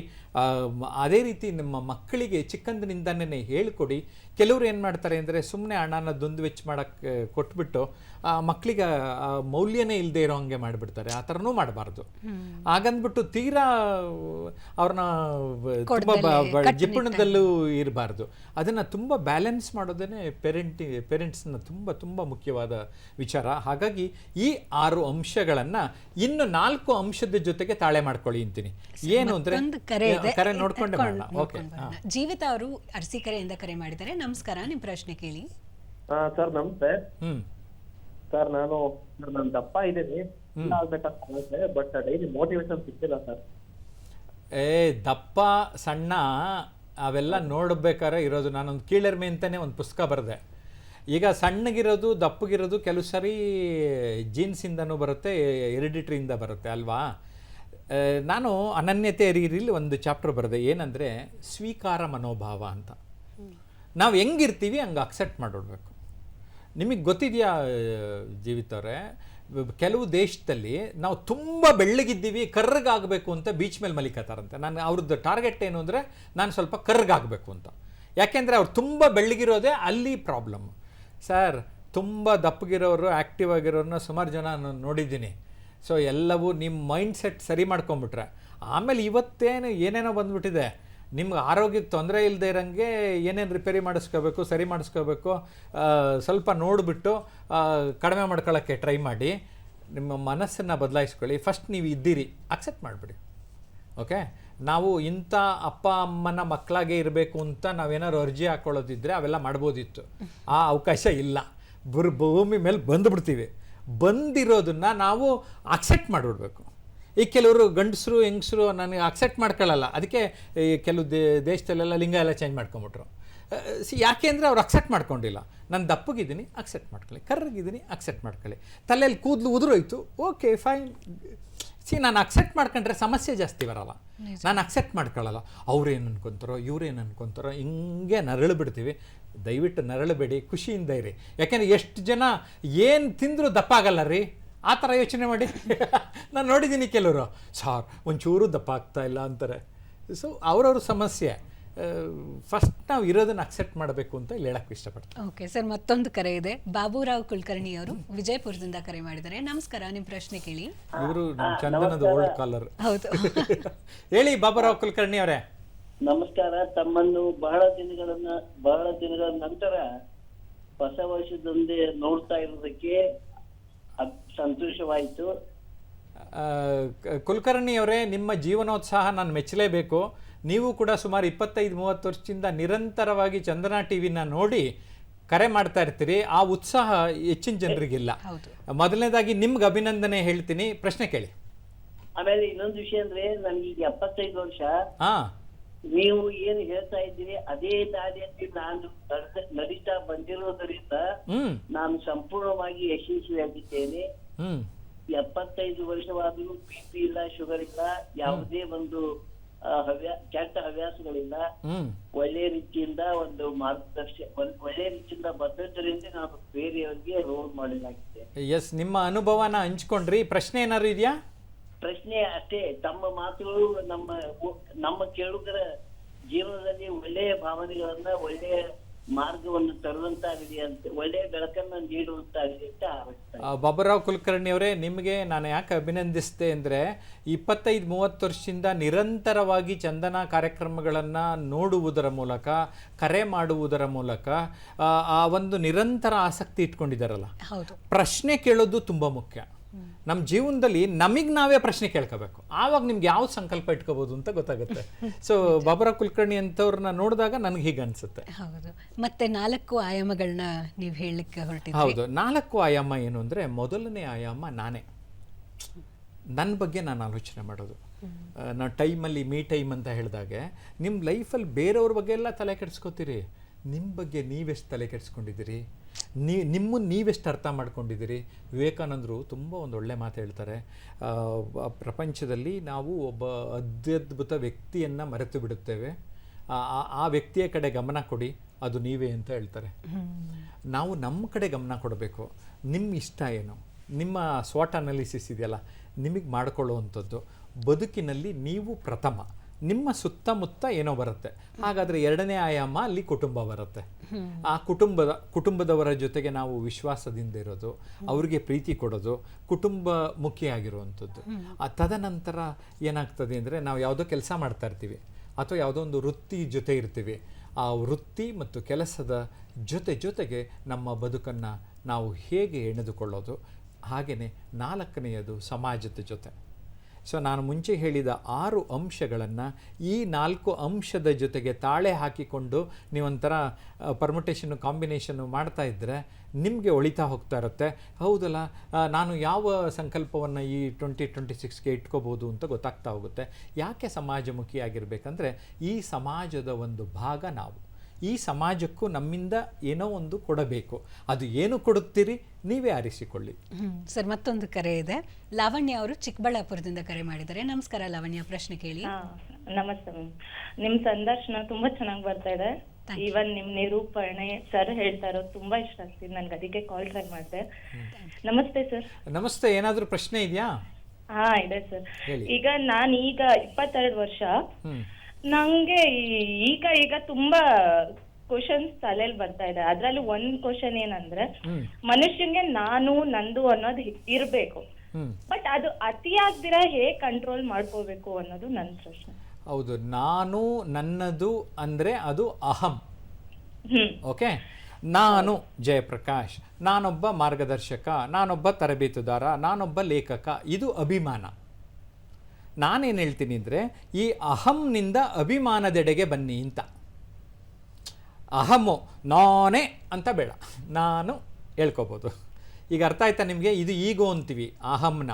ಆದರೆ ಅಭಿಮಾನ, ನನಗೆ ಹೆಮ್ಮೆ, ನಾನು ಕರ್ನಾಟಕದವನು, ನಾನು ಕನ್ನಡದವನು, ನಾನು ನಮ್ಮ ಹೆಮ್ಮೆಯ ಚಂದನ ಟಿ ವಿಯಲ್ಲಿ ವಾರ್ತಾವಾಚಕನಾಗಿದ್ದವನು, ನಿರೂಪಕನಾಗಿದ್ದವನು, ನಾನು ನನ್ನ ಖುಷಿಯಿಂದ ಹೇಳ್ಕೊಳ್ಳೋದು. ಅದು ಆ ರೀತಿ ಹೇಳ್ಕೊಳ್ಳೋಕೆ ಶುರು ಮಾಡಿ ಮೇಡಮ್. ನಾವು ಹೇಳ್ಬೇಕಾದ್ರೆ ನಾನೇ, ನನ್ನ ಬಿಟ್ಟರಿಲ್ಲ, ನನ್ನ ಥರ ಇನ್ಯಾರೂ ಇಲ್ಲ, ಆ ಥರದ ಮಾತುಗಳು ಬೇಡ ಮೇಡಮ್, ಅಷ್ಟೇ. Okay, very interesting. ಯಾಕೆಂದರೆ ಈಗೋಗೆ ಮತ್ತು ಸೆಲ್ಫ್ ಕಾನ್ಫಿಡೆನ್ಸ್ಗೆ ಬಹಳ ಒಂದು ಥಿನ್ ಲೈನ್, ಅದನ್ನೇ ಅರ್ಥ ಮಾಡ್ಕೋಬೇಕು. ಸರಿ ಸರ್, ಸಾಕಷ್ಟು ಮಾತಾಡೋದಿದೆ, ಸಾಕಷ್ಟು ವಿಷಯಗಳಿದೆ, ಸಮಯ ಓಡ್ತಾ ಇರೋದ್ರಿಂದ ನನ್ನ ಮುಂದಿನ ಪ್ರಶ್ನೆ, ವ್ಯಕ್ತಿತ್ವ ದರ್ಪಣದ ಬಗ್ಗೆ ನೀವು ಹೇಳ್ತಾ ಇದ್ರಿ, 4 ಆಯಾಮ, ನಾನು ಇದನ್ನು ಯೋಚಿಸಬೇಕು ಅಂತ. ಅದಕ್ಕೆಲ್ಲವುದು ಮೊದಲನೇ ಹೆಜ್ಜೆ ಡೈರಿ ರೈಟಿಂಗ್ ಅಥವಾ ಅಂದರೆ ಅದನ್ನು ಬರೆಯೋದು ಅಂತ ಹೇಳಿದ್ರಿ. ಹೇಗೆ ಶುರು ಮಾಡ್ಕೋಬೋದು? ನಾನು ಅದಕ್ಕೆ ಇಂಪಾರ್ಟೆಂಟಾಗಿ 3 ಪುಸ್ತಕ ಬೇಕು. ಅದರಲ್ಲಿ ಮೊದಲನೇದು, ಇನ್ನೊಂದು ಪುಸ್ತಕ ಇನ್ನೊಂದು ಆ್ಯಡ್ ಮಾಡ್ತೀನಿ, 3+1 ಅಂತ. ಮೊದಲನೇದು ಒಂದು ರಫ್ ರೈಟಿಂಗ್ ಪ್ಯಾಡ್. ನಿಮ್ಗೇನೇನು ತಲೆಗೆ ಬರುತ್ತೆ ಬರಿತಾ ಹೋಗಿ. ನನಗೆ ಈ ಪೆನ್ ಆ್ಯಂಡ್ ಪೇಪರ್ ಹ್ಯಾಬಿಟ್ ಅಂತೀವಲ್ವಾ, ನಾನು ಅದಕ್ಕೆ ಯಾವಾಗಲೂ ಪೆನ್ನು ಮತ್ತು ಪೇಪರಲ್ಲಿ ಹೆಚ್ಚು ಬರಿತೀನಿ. ಸಾಮಾನ್ಯ ಕೆಲವು ಸರಿ ಎಮರ್ಜೆನ್ಸಿಗೆ ಟೆಕ್ಸ್ಟಲ್ಲಿ ಮಾಡಿದ್ರೂ ಪೆನ್ ಆ್ಯಂಡ್ ಪೇಪರ್ ಹ್ಯಾಬಿಟ್ ಎಲ್ಲಿವರೆಗೆ ಹೆಲ್ಪ್ ಮಾಡುತ್ತೆ ಅಂದರೆ, ಒಂದು ರಿಸರ್ಚು ಕೂಡ ಹೇಳಿದ್ದೆ, ನಮ್ಮ ನರ್ವ್ಸು ಈ ಕನೆಕ್ಟಾಗಿ ಬ್ರೈನಲ್ಲಿ ಬರ್ಕೊಳ್ಳುತ್ತಂತೆ. ಹಾಗಾಗೇ 10 ಸಾರಿ ಓದೋದು ಒಂದೇ, 1 ಸಾರಿ ಬರೆಯೋದು ಒಂದೇ ಅಂತಾರೆ. ರೈಟಿಂಗ್ ಪ್ಯಾಡಲ್ಲಿ ನಿಮ್ಗೇನೇನು ಥಾಟ್ ಪ್ರೋಸೆಸ್ ಇದೆ ಅವನ್ನೆಲ್ಲ ಬರ್ಕೊಳ್ಳಿ. ಓಕೆ, ಅದಾದಮೇಲೆ ಜರ್ನಲ್ ಅಂತ ಕರಿತೀವಿ. ನಮಗೆ ಇಂಪಾರ್ಟೆಂಟ್. ಈಗ ನಾನು ಉದಾಹರಣೆಗೆ ಒಂದು ಪುಸ್ತಕ ಬರೀಬೇಕಾದ್ರೆ ಏನೇನು ಚಾಪ್ಟರ್ ಬರೀಬೇಕು, ಏನೇನು ಮಾಡಬೇಕು, ಥಾಟ್ಸ್ ಬಂದಿದ್ದು ಎಲ್ಲ ಆ ಪುಸ್ತಕದಲ್ಲಿ ಹಾಕ್ಕೋತಾ ಇರ್ತೀನಿ. ಅಂದರೆ ಏನೇನು ಚಿಂತನೆಗಳು ಬರುತ್ತೆ ಅದಕ್ಕೆ ಸ್ವಲ್ಪ ಚೆನ್ನಾಗಿರೋ ಪುಸ್ತಕ ಇಟ್ಕೊಂಡ್ಬಿಟ್ರೆ ನಮಗೆ ದಿನ ತೆಗಿಬೇಕು, ಓಪನ್ ಮಾಡಬೇಕು, ಬರೀಬೇಕು ಅಂತ ಇರುತ್ತೆ. ಸಾಮಾನ್ಯವಾಗಿ ಎದ್ದ ಸ್ವಲ್ಪ ಒಂದು ಫಸ್ಟ್ ಅವರ್ನಲ್ಲಿ ಮಾಡಿದ್ರೆ ಒಳ್ಳೆಯದು ಅಂತ ನಾನು ಹೇಳ್ತೇನೆ. ಸೊ ಜರ್ನಲಿಂಗ್ ಅಂದರೆ ನನಗೆ ಬರುವ ಚಿಂತನೆಗಳು. ಮೊದಲನೇದೇನು ಅಂದರೆ ನನಗೆ ಏನೇನು ಬರುತ್ತೆ ಎಲ್ಲ ರಫ್. ಅದು ಅದರೊಳಗಡೆ ನನಗೆ ವೆರಿ ಇಂಪಾರ್ಟೆಂಟ್, ಅದು ನಾನು ಲಾಂಗ್ ಟರ್ಮ್ ಬೇಕು, ಅದನ್ನು ಜರ್ನಲಲ್ಲಿ ಬರಿತಾ ಹೋಗಿ ಅದನ್ನೇ ಸೋಷಿಯಲ್ ಮೀಡಿಯಾಗೆ ನೀವು ಪೋಸ್ಟ್ ಮಾಡ್ಕೋಬೋದು. ಹೀಗೆ ಮಾಡ್ತಾ ಬನ್ನಿ. ಇನ್ನೊಂದು ಪ್ಲ್ಯಾನರ್ ಅಂತ ಬರ್ತವೆ. ಆ ಪ್ಲ್ಯಾನರಲ್ಲಿ ವೀಕ್ಲಿ ಪ್ಲ್ಯಾನರ್, ಮಂತ್ಲಿ ಪ್ಲ್ಯಾನರ್, ಒಟ್ಟು ಆ್ಯನ್ಯಲ್ ಚಿತ್ರಣದ ಜೊತೆಗೆ ನೀವು ಟ್ರಾವೆಲ್ಲು, ನಿಮ್ಮ ಫೈನಾನ್ಸಸ್ಸು ಎಲ್ಲದಕ್ಕೂ ಟೇಬಲ್ ಕೊಟ್ಟಿರ್ತಾನೆ. ಅದನ್ನು ಸುಮ್ಮನೆ ಜಸ್ಟ್ ನೀವು ಆಲೋಚನೆ ಮಾಡ್ತಾ ಇದ್ರೇ ನಿಮ್ಮ ಫೈನಾನ್ಷಿಯಲ್ ಬಜೆಟನ್ನು ಮಾಡೋಕ್ಕೂ ಈಸಿ ಆಗಿಬಿಡುತ್ತೆ. ಸೊ ಆ ಪ್ಲ್ಯಾನರ್ ಪುಸ್ತಕನೂ ಇಟ್ಕೊಂಡ್ರೆ ಅದೊಂಥರ ನಿಮಗೆ ಕ್ಲಾರಿಟಿ ಕೊಡ್ತದೆ. ಅದರ ಜೊತೆಗೆ ಡೈರಿ ಇವತ್ತು ನಾನು ಬೆಳಗ್ಗೆಯಿಂದ ಎದ್ದು ಸಂಜೆವರೆಗೂ ಏನು ಕೆಲಸ ಮಾಡಿದೆ, ಈ ಬೇಸಿಕ್ ದಿನ ಮಾಡೋ ಕೆಲಸ ಬಿಟ್ಟಾಕ್ಬಿಡಿ. ಇವತ್ತೇನೋ ಸ್ಪೆಷಲಾಗಿ ಮಾಡ್ತಾ ಇರ್ತೀರಿ ಅಥವಾ ನೀವು ಗುರಿ ಇಟ್ಕೊಂಡಿರ್ತೀರಲ್ಲ, ಆ ಗುರಿಗೆ ಪೂರಕವಾದ ಚಟುವಟಿಕೆಗಳನ್ನು ಇವತ್ತು ಏನೇನು ಮಾಡಿದ್ರಿ. ಓಕೆ, ಈಗ ನಾನು 15 ಚಾಪ್ಟರ್ ಒಂದು ಪುಸ್ತಕ ಬರೀಬೇಕು ಅಂದರೆ ಇವತ್ತು ನಾನು ಮೊದಲನೆಯ ಚಾಪ್ಟರ್ಗೆ ಇಷ್ಟು ಬರದೆ, ಇಷ್ಟು ಪುಟ ಬರದೆ ಅಂತ ನೋಟ್ ಮಾಡ್ಕೋಬೋದು. ನೀವು ಡಾಕ್ಯುಮೆಂಟ್ ಮಾಡ್ಕೊಳ್ಳಿ. ಡಾಕ್ಯುಮೆಂಟ್ ಮಾಡ್ಕೊಳ್ತಾ ಹೋದರೆ ಇಡೀ ದಿನವನ್ನು ನೀವು ಚೆನ್ನಾಗಿ ವಿನಿಯೋಗಿಸಬಹುದು. ಯಾವಾಗಲೂ ನಾನು plan your day in the morning, audit your day in the evening ಅಂತೀನಿ. ಪ್ಲ್ಯಾನ್ ಮಾಡ್ತಾ ಇರಿ ಬೆಳಿಗ್ಗೆ, ಆಡಿಟ್ ಇವತ್ತೆಲ್ಲ ಕಳೀತಾ ನನ್ನೆಲ್ಲ ಕೆಲಸ ಆಯ್ತಾ ಅಂತ ಯೋಚನೆ ಮಾಡಿ. ಆಗಲಿಲ್ವಾ ನಾಳೆ ನಾಡಿದ್ರಲ್ಲಿ ಆ ಕೆಲಸ ಇಟ್ಕೊಂಡು ಮುಕ್ತಾಯ ಮಾಡೋದ್ರ ಕಡೆಗೆ ಗಮನ ಕೊಡಿ. ಸೊ ನಾನೊಂದು ರಫ್ ಬುಕ್ಕು, ಆಮೇಲೆ ಜರ್ನಲ್ಲು, ಪ್ಲ್ಯಾನರು ಮತ್ತು ಡೈರಿ, ಇವು ನಮಗೆ 4 ತುಂಬ ಸಪೋರ್ಟ್ ಮಾಡುತ್ತೆ. ಅದ್ರ ಜೊತೆಗೆ ವಿಷನ್ ಬೋರ್ಡ್ ಮಾಡಿದ್ವಲ್ಲ, ಅದನ್ನು ಡೈಲಿ ನೋಡ್ತಾ ಇರಿ, ಅದು ನಿಮಗೆ ಸಿಕ್ಕಾಪಟ್ಟೆ ಹೆಲ್ಪ್ ಮಾಡುತ್ತೆ. ಓಕೆ, ಮತ್ತೊಂದು ಕರೆ ಇದೆ ಸರ್, ನೋಡೋಣ. ಐಶ್ವರ್ಯ ಅವರು ಸೌದತ್ತಿಯಿಂದ ಕರೆ ಮಾಡಿದ್ದಾರೆ. ನಮಸ್ಕಾರ, ನಿಮ್ಮ ಪ್ರಶ್ನೆ ಕೇಳಿ.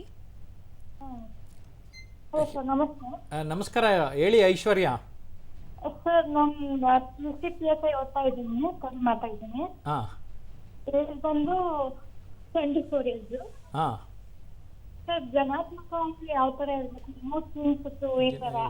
ಪದ ಇನ್ನೊಂದ್ಸರಿ ಹೇಳಿ, ಕರೆಕ್ಟಾಗಿ ಸ್ಪಷ್ಟವಾಗಿ ಮಾತಾಡಿ. ಧನಾತ್ಮಕವಾಗಿ. ಧನಾತ್ಮಕ.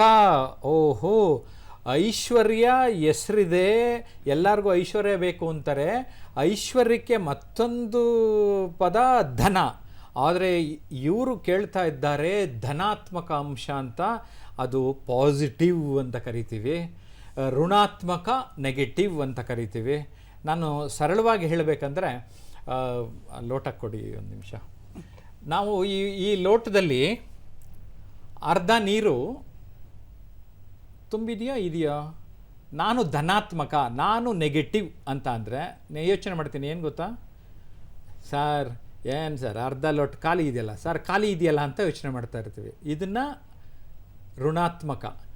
ಪಾಸಿಟಿವ್ ಆಗಿ, ಸಾರ್ ಅರ್ಧ ಲೋಟ ನೀರಿದೆ ಸಾರ್, ಬಾಯಾರಿಕೆ ಆದರೆ ಇಂಗಿಸ್ಕೊಳ್ಳೋಕೆ ಸಾಧ್ಯತೆ ಸಾರ್ ಅಂತ. ಲೋಟ ಮತ್ತು ನೀರು ಅಷ್ಟೇ. ಆದರೆ ನಾನು ನನ್ನ ಬದುಕನ್ನು ಹೇಗೆ ನೋಡ್ತೇನೆ ಅನ್ನೋದು ಮುಖ್ಯ ಆಗ್ತದೆ. ನಾವು ಸಕಾರಾತ್ಮಕವಾಗಿಯೇ ನೋಡಿದಾಗ, ನನ್ನ ಬದುಕಿನ ದೊಡ್ಡ ಅನುಭವಗಳಲ್ಲಿ ಒಂದು ಐಶ್ವರ್ಯ ಅವರೇ, ನಾವು ಧನಾತ್ಮಕವಾಗಿದ್ದಷ್ಟು ನಮಗೆ ಸಮಸ್ಯೆಗಳು ಕಡಿಮೆ, ಧನಾತ್ಮಕವಾಗಿದ್ದಷ್ಟು ನಮ್ಮನ್ನು ಜನರು ಇಷ್ಟಪಡುತ್ತಾರೆ, ಧನಾತ್ಮಕವಾಗಿದ್ದಷ್ಟು ನಾವೊಂದು ರೀತಿ ಆಯಸ್ಕಾಂತೀಯ ವ್ಯಕ್ತಿತ್ವದ ಒಂದು ಪ್ರತಿನಿಧಿಗಳಾಗ್ತೇವೆ, ರಾಯಭಾರಿಗಳಾಗ್ತೇವೆ. ನನಗಂತೂ ಈ ವಿಷಯ ತುಂಬ ಇಷ್ಟ. ಸಕಾರಾತ್ಮಕ ಮನೋಭಾವವನ್ನು ನಾವೆಲ್ಲರೂ ಇಟ್ಟುಕೊಳ್ಳಬೇಕು. ಈಗ ನನಗೆ ದೃಷ್ಟಿ ದೋಷ ಇದೆ ಅಂತ ಕನ್ನಡಕ್ಕೆ ಹಾಕ್ಕೊಂಡಿದ್ದೀನಿ. ಮೆದುಳಿನ ದೋಷವನ್ನು ಹಾಕಿಕೊಳ್ಳುವ ಕನ್ನಡಕಕ್ಕೆ ಮನೋಭಾವ ಅಂತ ಕರಿತೇವೆ. ಆ ಮನೋಭಾವ ಸಕಾರಾತ್ಮಕ ಅಥವಾ ಧನಾತ್ಮಕ ಇದ್ದರೆ ನಮ್ಮ ಬದುಕು, ಇಡೀ ನಮ್ಮ ಹೊಸ ವರ್ಷದ ಸಂಕಲ್ಪಗಳನ್ನೆಲ್ಲ ಧನಾತ್ಮಕವಾಗಿ ನೀವು ಆಲೋಚಿಸಿದರೆ ನಿಮ್ಮ ಬದುಕು ಖಂಡಿತ ಹಸನಾಗುತ್ತೆ, ನಿಮಗೆಲ್ಲ ಒಳ್ಳೆಯದಾಗುತ್ತೆ. ನಾನಂತೂ 100ಕ್ಕೆ 200ರಷ್ಟು ಮಾರ್ಕ್ಸ್ ಕೊಡ್ತೇನೆ. Positivity will take you to heights. Attitude determines altitude ಅಂತಲೇ ಒಂದು ಆಂಗ್ಲ ಭಾಷೆಯಲ್ಲಿ ಒಂದು ಪ್ರಸಿದ್ಧವಾದ ಮಾತಿದೆ. ಅಂದರೆ ನಾವು ಯಾವ ರೀತಿ ನಮ್ಮ ದೃಷ್ಟಿಕೋನ ಹೇಗಿರುತ್ತೆ, ನಮ್ಮ ಅಪ್ರೋಚ್ ಹೇಗಿರುತ್ತೆ ಅನ್ನೋದು ಬಹಳ ಮುಖ್ಯ ಅನ್ನುವಂಥದ್ದನ್ನು ತಿಳಿಸ್ತಾ ಇದ್ದೀರಾ. ಹಾಗೆ ನೀವು ಟ್ರಾಫಿಕ್ ಸಿಗ್ನಲ್ನ ಜೀವನಕ್ಕೆ ಅಳವಡಿಸಿದ್ದೀರಾ, ಕಾನ್ಸೆಪ್ಟ್ನ ಅಳವಡಿಸಿದ್ದೀರಾ, ಅದ್ರ ಬಗ್ಗೆ ಒಂಚೂರು ಮಾಹಿತಿ ಕೊಡಿ. ಇವಾಗ ಏನಾಗುತ್ತೆ ಸರ್, ನಾನೇನು ಮಾಡಬೇಕು ಸರ್ ರೆಸಲ್ಯೂಷನ್ನು ಅಂತ ಹೇಳಿದ್ರೆ, ರೆಡ್ ಲೈಟ್ ಇದೆ ಟ್ರಾಫಿಕಲ್ಲಿ, ಕರೆಕ್ಟಾ? ಆ ರೆಡ್ ಲೈಟ್ ಏನು ಹೇಳುತ್ತೆ? ಡೇಂಜರು, ಬೇಡ. ಏನೇನು ಸ್ಟಾಪ್ ಮಾಡ್ತೀನಿ, ಏನೇನು ಬಿಟ್ಬಿಡ್ತೀನಿ, ಅದನ್ನು ಬಿಡೋದ್ರ ಕಡೆಗೆ ನಾವು ಗಮನವನ್ನು ಕೊಡ್ತೇವೆ. ಓಕೆ, ಎಲ್ಲೋ ನಾನು ಪ್ರಿಪೇರ್ ಆಗಬೇಕು, ಏನೇನ ನಾನು ಕಂಟಿನ್ಯೂ ಮಾಡ್ಕೊಂಡು ಹೋಗಬೇಕು. ಹೋದ ವರ್ಷ 2025ನಲ್ಲಿ ಮಾಡಿದ್ದನ್ನು ಈ ವರ್ಷ ಏನೇನು ಕಂಟಿನ್ಯೂ ಮಾಡಬೇಕು, ಅದನ್ನು ಎಲ್ಲೋ ಅಂತ ಕರಿತೀನಿ. ಗ್ರೀನ್, ವಾವ್, ನನಗಲ್ಲಿ ತುಂಬ ಯಾವುದೋ ಒಂದು ಸುಂದರವಾದ ಪರಿಸರ ಎಷ್ಟು ಸಖತ್ತಾಗಿ ಕಾಣುತ್ತೆ ಅಲ್ಲ, ಆ ಥರ ನನಗೆ 2026ಅಲ್ಲಿ ನಾನು ಹೇಗೆ ನನ್ನ ಬದುಕಿನಲ್ಲಿ ಮುಂದಿನ ಇಂಪಾರ್ಟೆಂಟ್ ಅಂಶಗಳ ಕಡೆಗೆ ಗಮನ ಕೊಡಬೇಕು ಅಂತ ಗಮನ ಕೊಟ್ಕೊಂಡು ಹೋಗ್ತಾ ಇದ್ದರೆ ತುಂಬ ಚೆನ್ನಾಗಿರುತ್ತೆ. ಇದು ಹೇಗೆ ಅಂದರೆ, ಮೈಕೆಲ್ ಏಂಜಲನ್ನ ಕೇಳ್ತಾರಂತೆ, ಏನಯ್ಯ ನೀನು ಇಷ್ಟು ಚೆನ್ನಾಗಿರೋ ಶಿಲ್ಪಕಲೆಗಳು ಮಾಡ್ತೀಯಾ ಅಂದರೆ ಅವನು ಹೇಳ್ತಾನಂತೆ, ಸಾರ್ ಇಲ್ಲಿ ಒಂದು ಇಮ್ಯಾಜಿನ್ ಮಾಡ್ಕೊಳ್ಳಿ ಸರ್, ಒಂದು ಬಂಡೆ, ಇಲ್ಲೊಂದು ಬಂಡೆ ಇದೆ ಅಂತ ಅಂದರೆ, ಸರ್ ಇಲ್ಲಿ ನಾನೇನು ಕೆತ್ತಬೇಕು ಅಂತ ಇದ್ನಲ್ಲ ಅದು ಶಿಲೆ, ಇಲ್ಲಿ ಮೊದಲೇ ಮೂರ್ತಿ ಇತ್ತು, ನಾನೇನು ಮಾಡಿದೆ ಗೊತ್ತಾ ಸರ್, ನನಗೇನು ಬೇಕು ಇಟ್ಕೊಂಡು ಉಳಿದಿದ್ದೆಲ್ಲ ಕಟ್ ಮಾಡಿಬಿಟ್ಟೆ ಅಂತಾನೆ, ಎಲ್ಲ ಕಿತ್ತಾಕ್ಬಿಟ್ಟೆ ಅಂತಾನೆ. ಅಂದರೆ ಏನರ್ಥ, ನನಗೆ ಗೊತ್ತಾಗಿರಬೇಕು ನನಗೇನು ಬೇಡ ಅನ್ನೋದು ನನ್ನ ಬದುಕಲ್ಲಿ ಗೊತ್ತಾಗಬೇಕು. ಅದೇ ಥರ ನನಗೇನು ಬೇಕು ಅನ್ನೋದು ಗೊತ್ತಾಗಬೇಕು. ಕೆಲವ್ರಿಗೆ ಏನು ಬೇಕು ಅಂತ ಗೊತ್ತೇ ಆಗೋದಿಲ್ಲ. ಅಂಥವ್ರಿಗೆ ಏನು ಹೇಳ್ತೀನಿ ಅಂದರೆ, ಏನೇನು ಬೇಡ ಬಿಟ್ಕೊಂಡು ಬರಪ್ಪ, ಕೊನೆಗೆ ನಿಂಗೆ ಏನು ಬೇಕು ಗೊತ್ತಾಗುತ್ತೆ ಅಂತ. ಇಲ್ಲ, ನಿಮಗೆ ಗೊತ್ತಾಗೋಯ್ತು, ಆ focus on what you want and not on what you don't want ಅಂತೀನಿ. ನಿನಗೆ ಏನು ಬೇಕೋ ಅದ್ರ ಕಡೆಗೆ ಫೋಕಸ್ ಮಾಡಪ್ಪ, ಬೇಡವಾದ ಕಡೆಗೆಲ್ಲ ಯಾಕೆ ಫೋಕಸ್ ಮಾಡ್ತೀಯಾ ಅಂತ ಹೇಳ್ತೇನೆ. ಸೊ ಅದೇ ಥರ ರೆಡ್ ಲೈಟು ಬಿಟಾಕೋಣ, ಓಕೆನಾ? ನನಗೇನು ಬೇಕು, ಗ್ರೀನ್ ಲೈಟು, ನನಗೇನು ಬೇಕು ಮಾಡೋಣ. ಆದರೆ ಎಲ್ಲೋ ನಾನು ಮಾಡ್ತಾ ಇರೋದೆಲ್ಲ ಕಂಟಿನ್ಯೂ ಮಾಡಬೇಕು, ಅದಕ್ಕೆ ಯೆಲ್ಲೋ ಲೈಟು. ಸೊ ಈಗ ಮಾಡ್ಕೊಂಡು ಹೋಗ್ತಾ ಇದ್ರೆ ಗ್ಯಾರಂಟಿ ನಿಮ್ಮ ಲೈಫು ಬೊಂಬಾಟಾಗುತ್ತೆ, ಹಸನಾಗುತ್ತೆ. 2026 ನಿಮ್ಗೆ ಹೇಗೆ ಬೇಕೋ ಹಾಗೆ ನೀವು ಕಳೆಯೋಕ್ಕೆ ಸಾಧ್ಯ ಆಗ್ತದೆ, ಅಷ್ಟಂತೂ ಗ್ಯಾರಂಟಿ ನಾನು ಕೊಡ್ತೇನೆ. ಬಹಳ ಚೆನ್ನಾಗಿತ್ತು ಸರ್, ಬಹಳ ಮುಖ್ಯವಾದ, ಬಹಳ ಉಪಯುಕ್ತವಾದ ಮಾಹಿತಿಯನ್ನು ಹಾಗೆ ಸೂತ್ರಗಳನ್ನ, ಸರಳ ಸೂತ್ರಗಳನ್ನ ತಿಳಿಸ್ಕೊಟ್ಟಿದ್ದೀರಾ. ಐ ಆಮ್ ಶೋರ್ ನಮ್ಮ ಲಿಸ್ನರ್ಸ್ಗೆಲ್ಲರಿಗೂ ಈ ವರ್ಷವನ್ನು ಹೊಸತನದಿಂದ, ಹೊಸ ಹುರುಪಿನಿಂದ, ಹೊಸ ಸಂಕಲ್ಪಗಳಿಂದ ನಡೆಸಲಿಕ್ಕೆ ಅವಕಾಶ ಮಾಡಿಕೊಟ್ಟಿದ್ದೀರಾ. Thank you so much. ಕಾರ್ಯಕ್ರಮಕ್ಕೆ ಬಂದು ಇಷ್ಟೆಲ್ಲ ಮಾಹಿತಿನ ಹಂಚ್ಕೊಂಡಿದ್ದಕ್ಕೆ ಧನ್ಯವಾದಗಳು.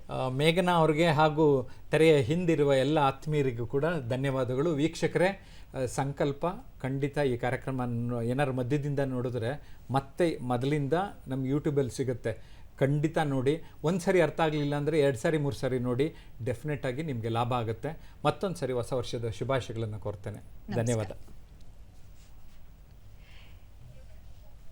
ಸೊ ಇದಾಗಿತ್ತು ಇವತ್ತಿನ ಹೊಸ ವರ್ಷದ ಸಂಕಲ್ಪಗಳು ಎನ್ನುವಂಥ ಕಾರ್ಯಕ್ರಮ. ನಿಮ್ಗೆ ಇಷ್ಟ ಆಗಿದೆ ಅಂತ ಭಾವಿಸ್ತೀವಿ. ಮುಂದಿನ ಕಾರ್ಯಕ್ರಮದಲ್ಲಿ ಮತ್ತೆ ಭೇಟಿಯಾಗೋಣ. ನಮಸ್ಕಾರ.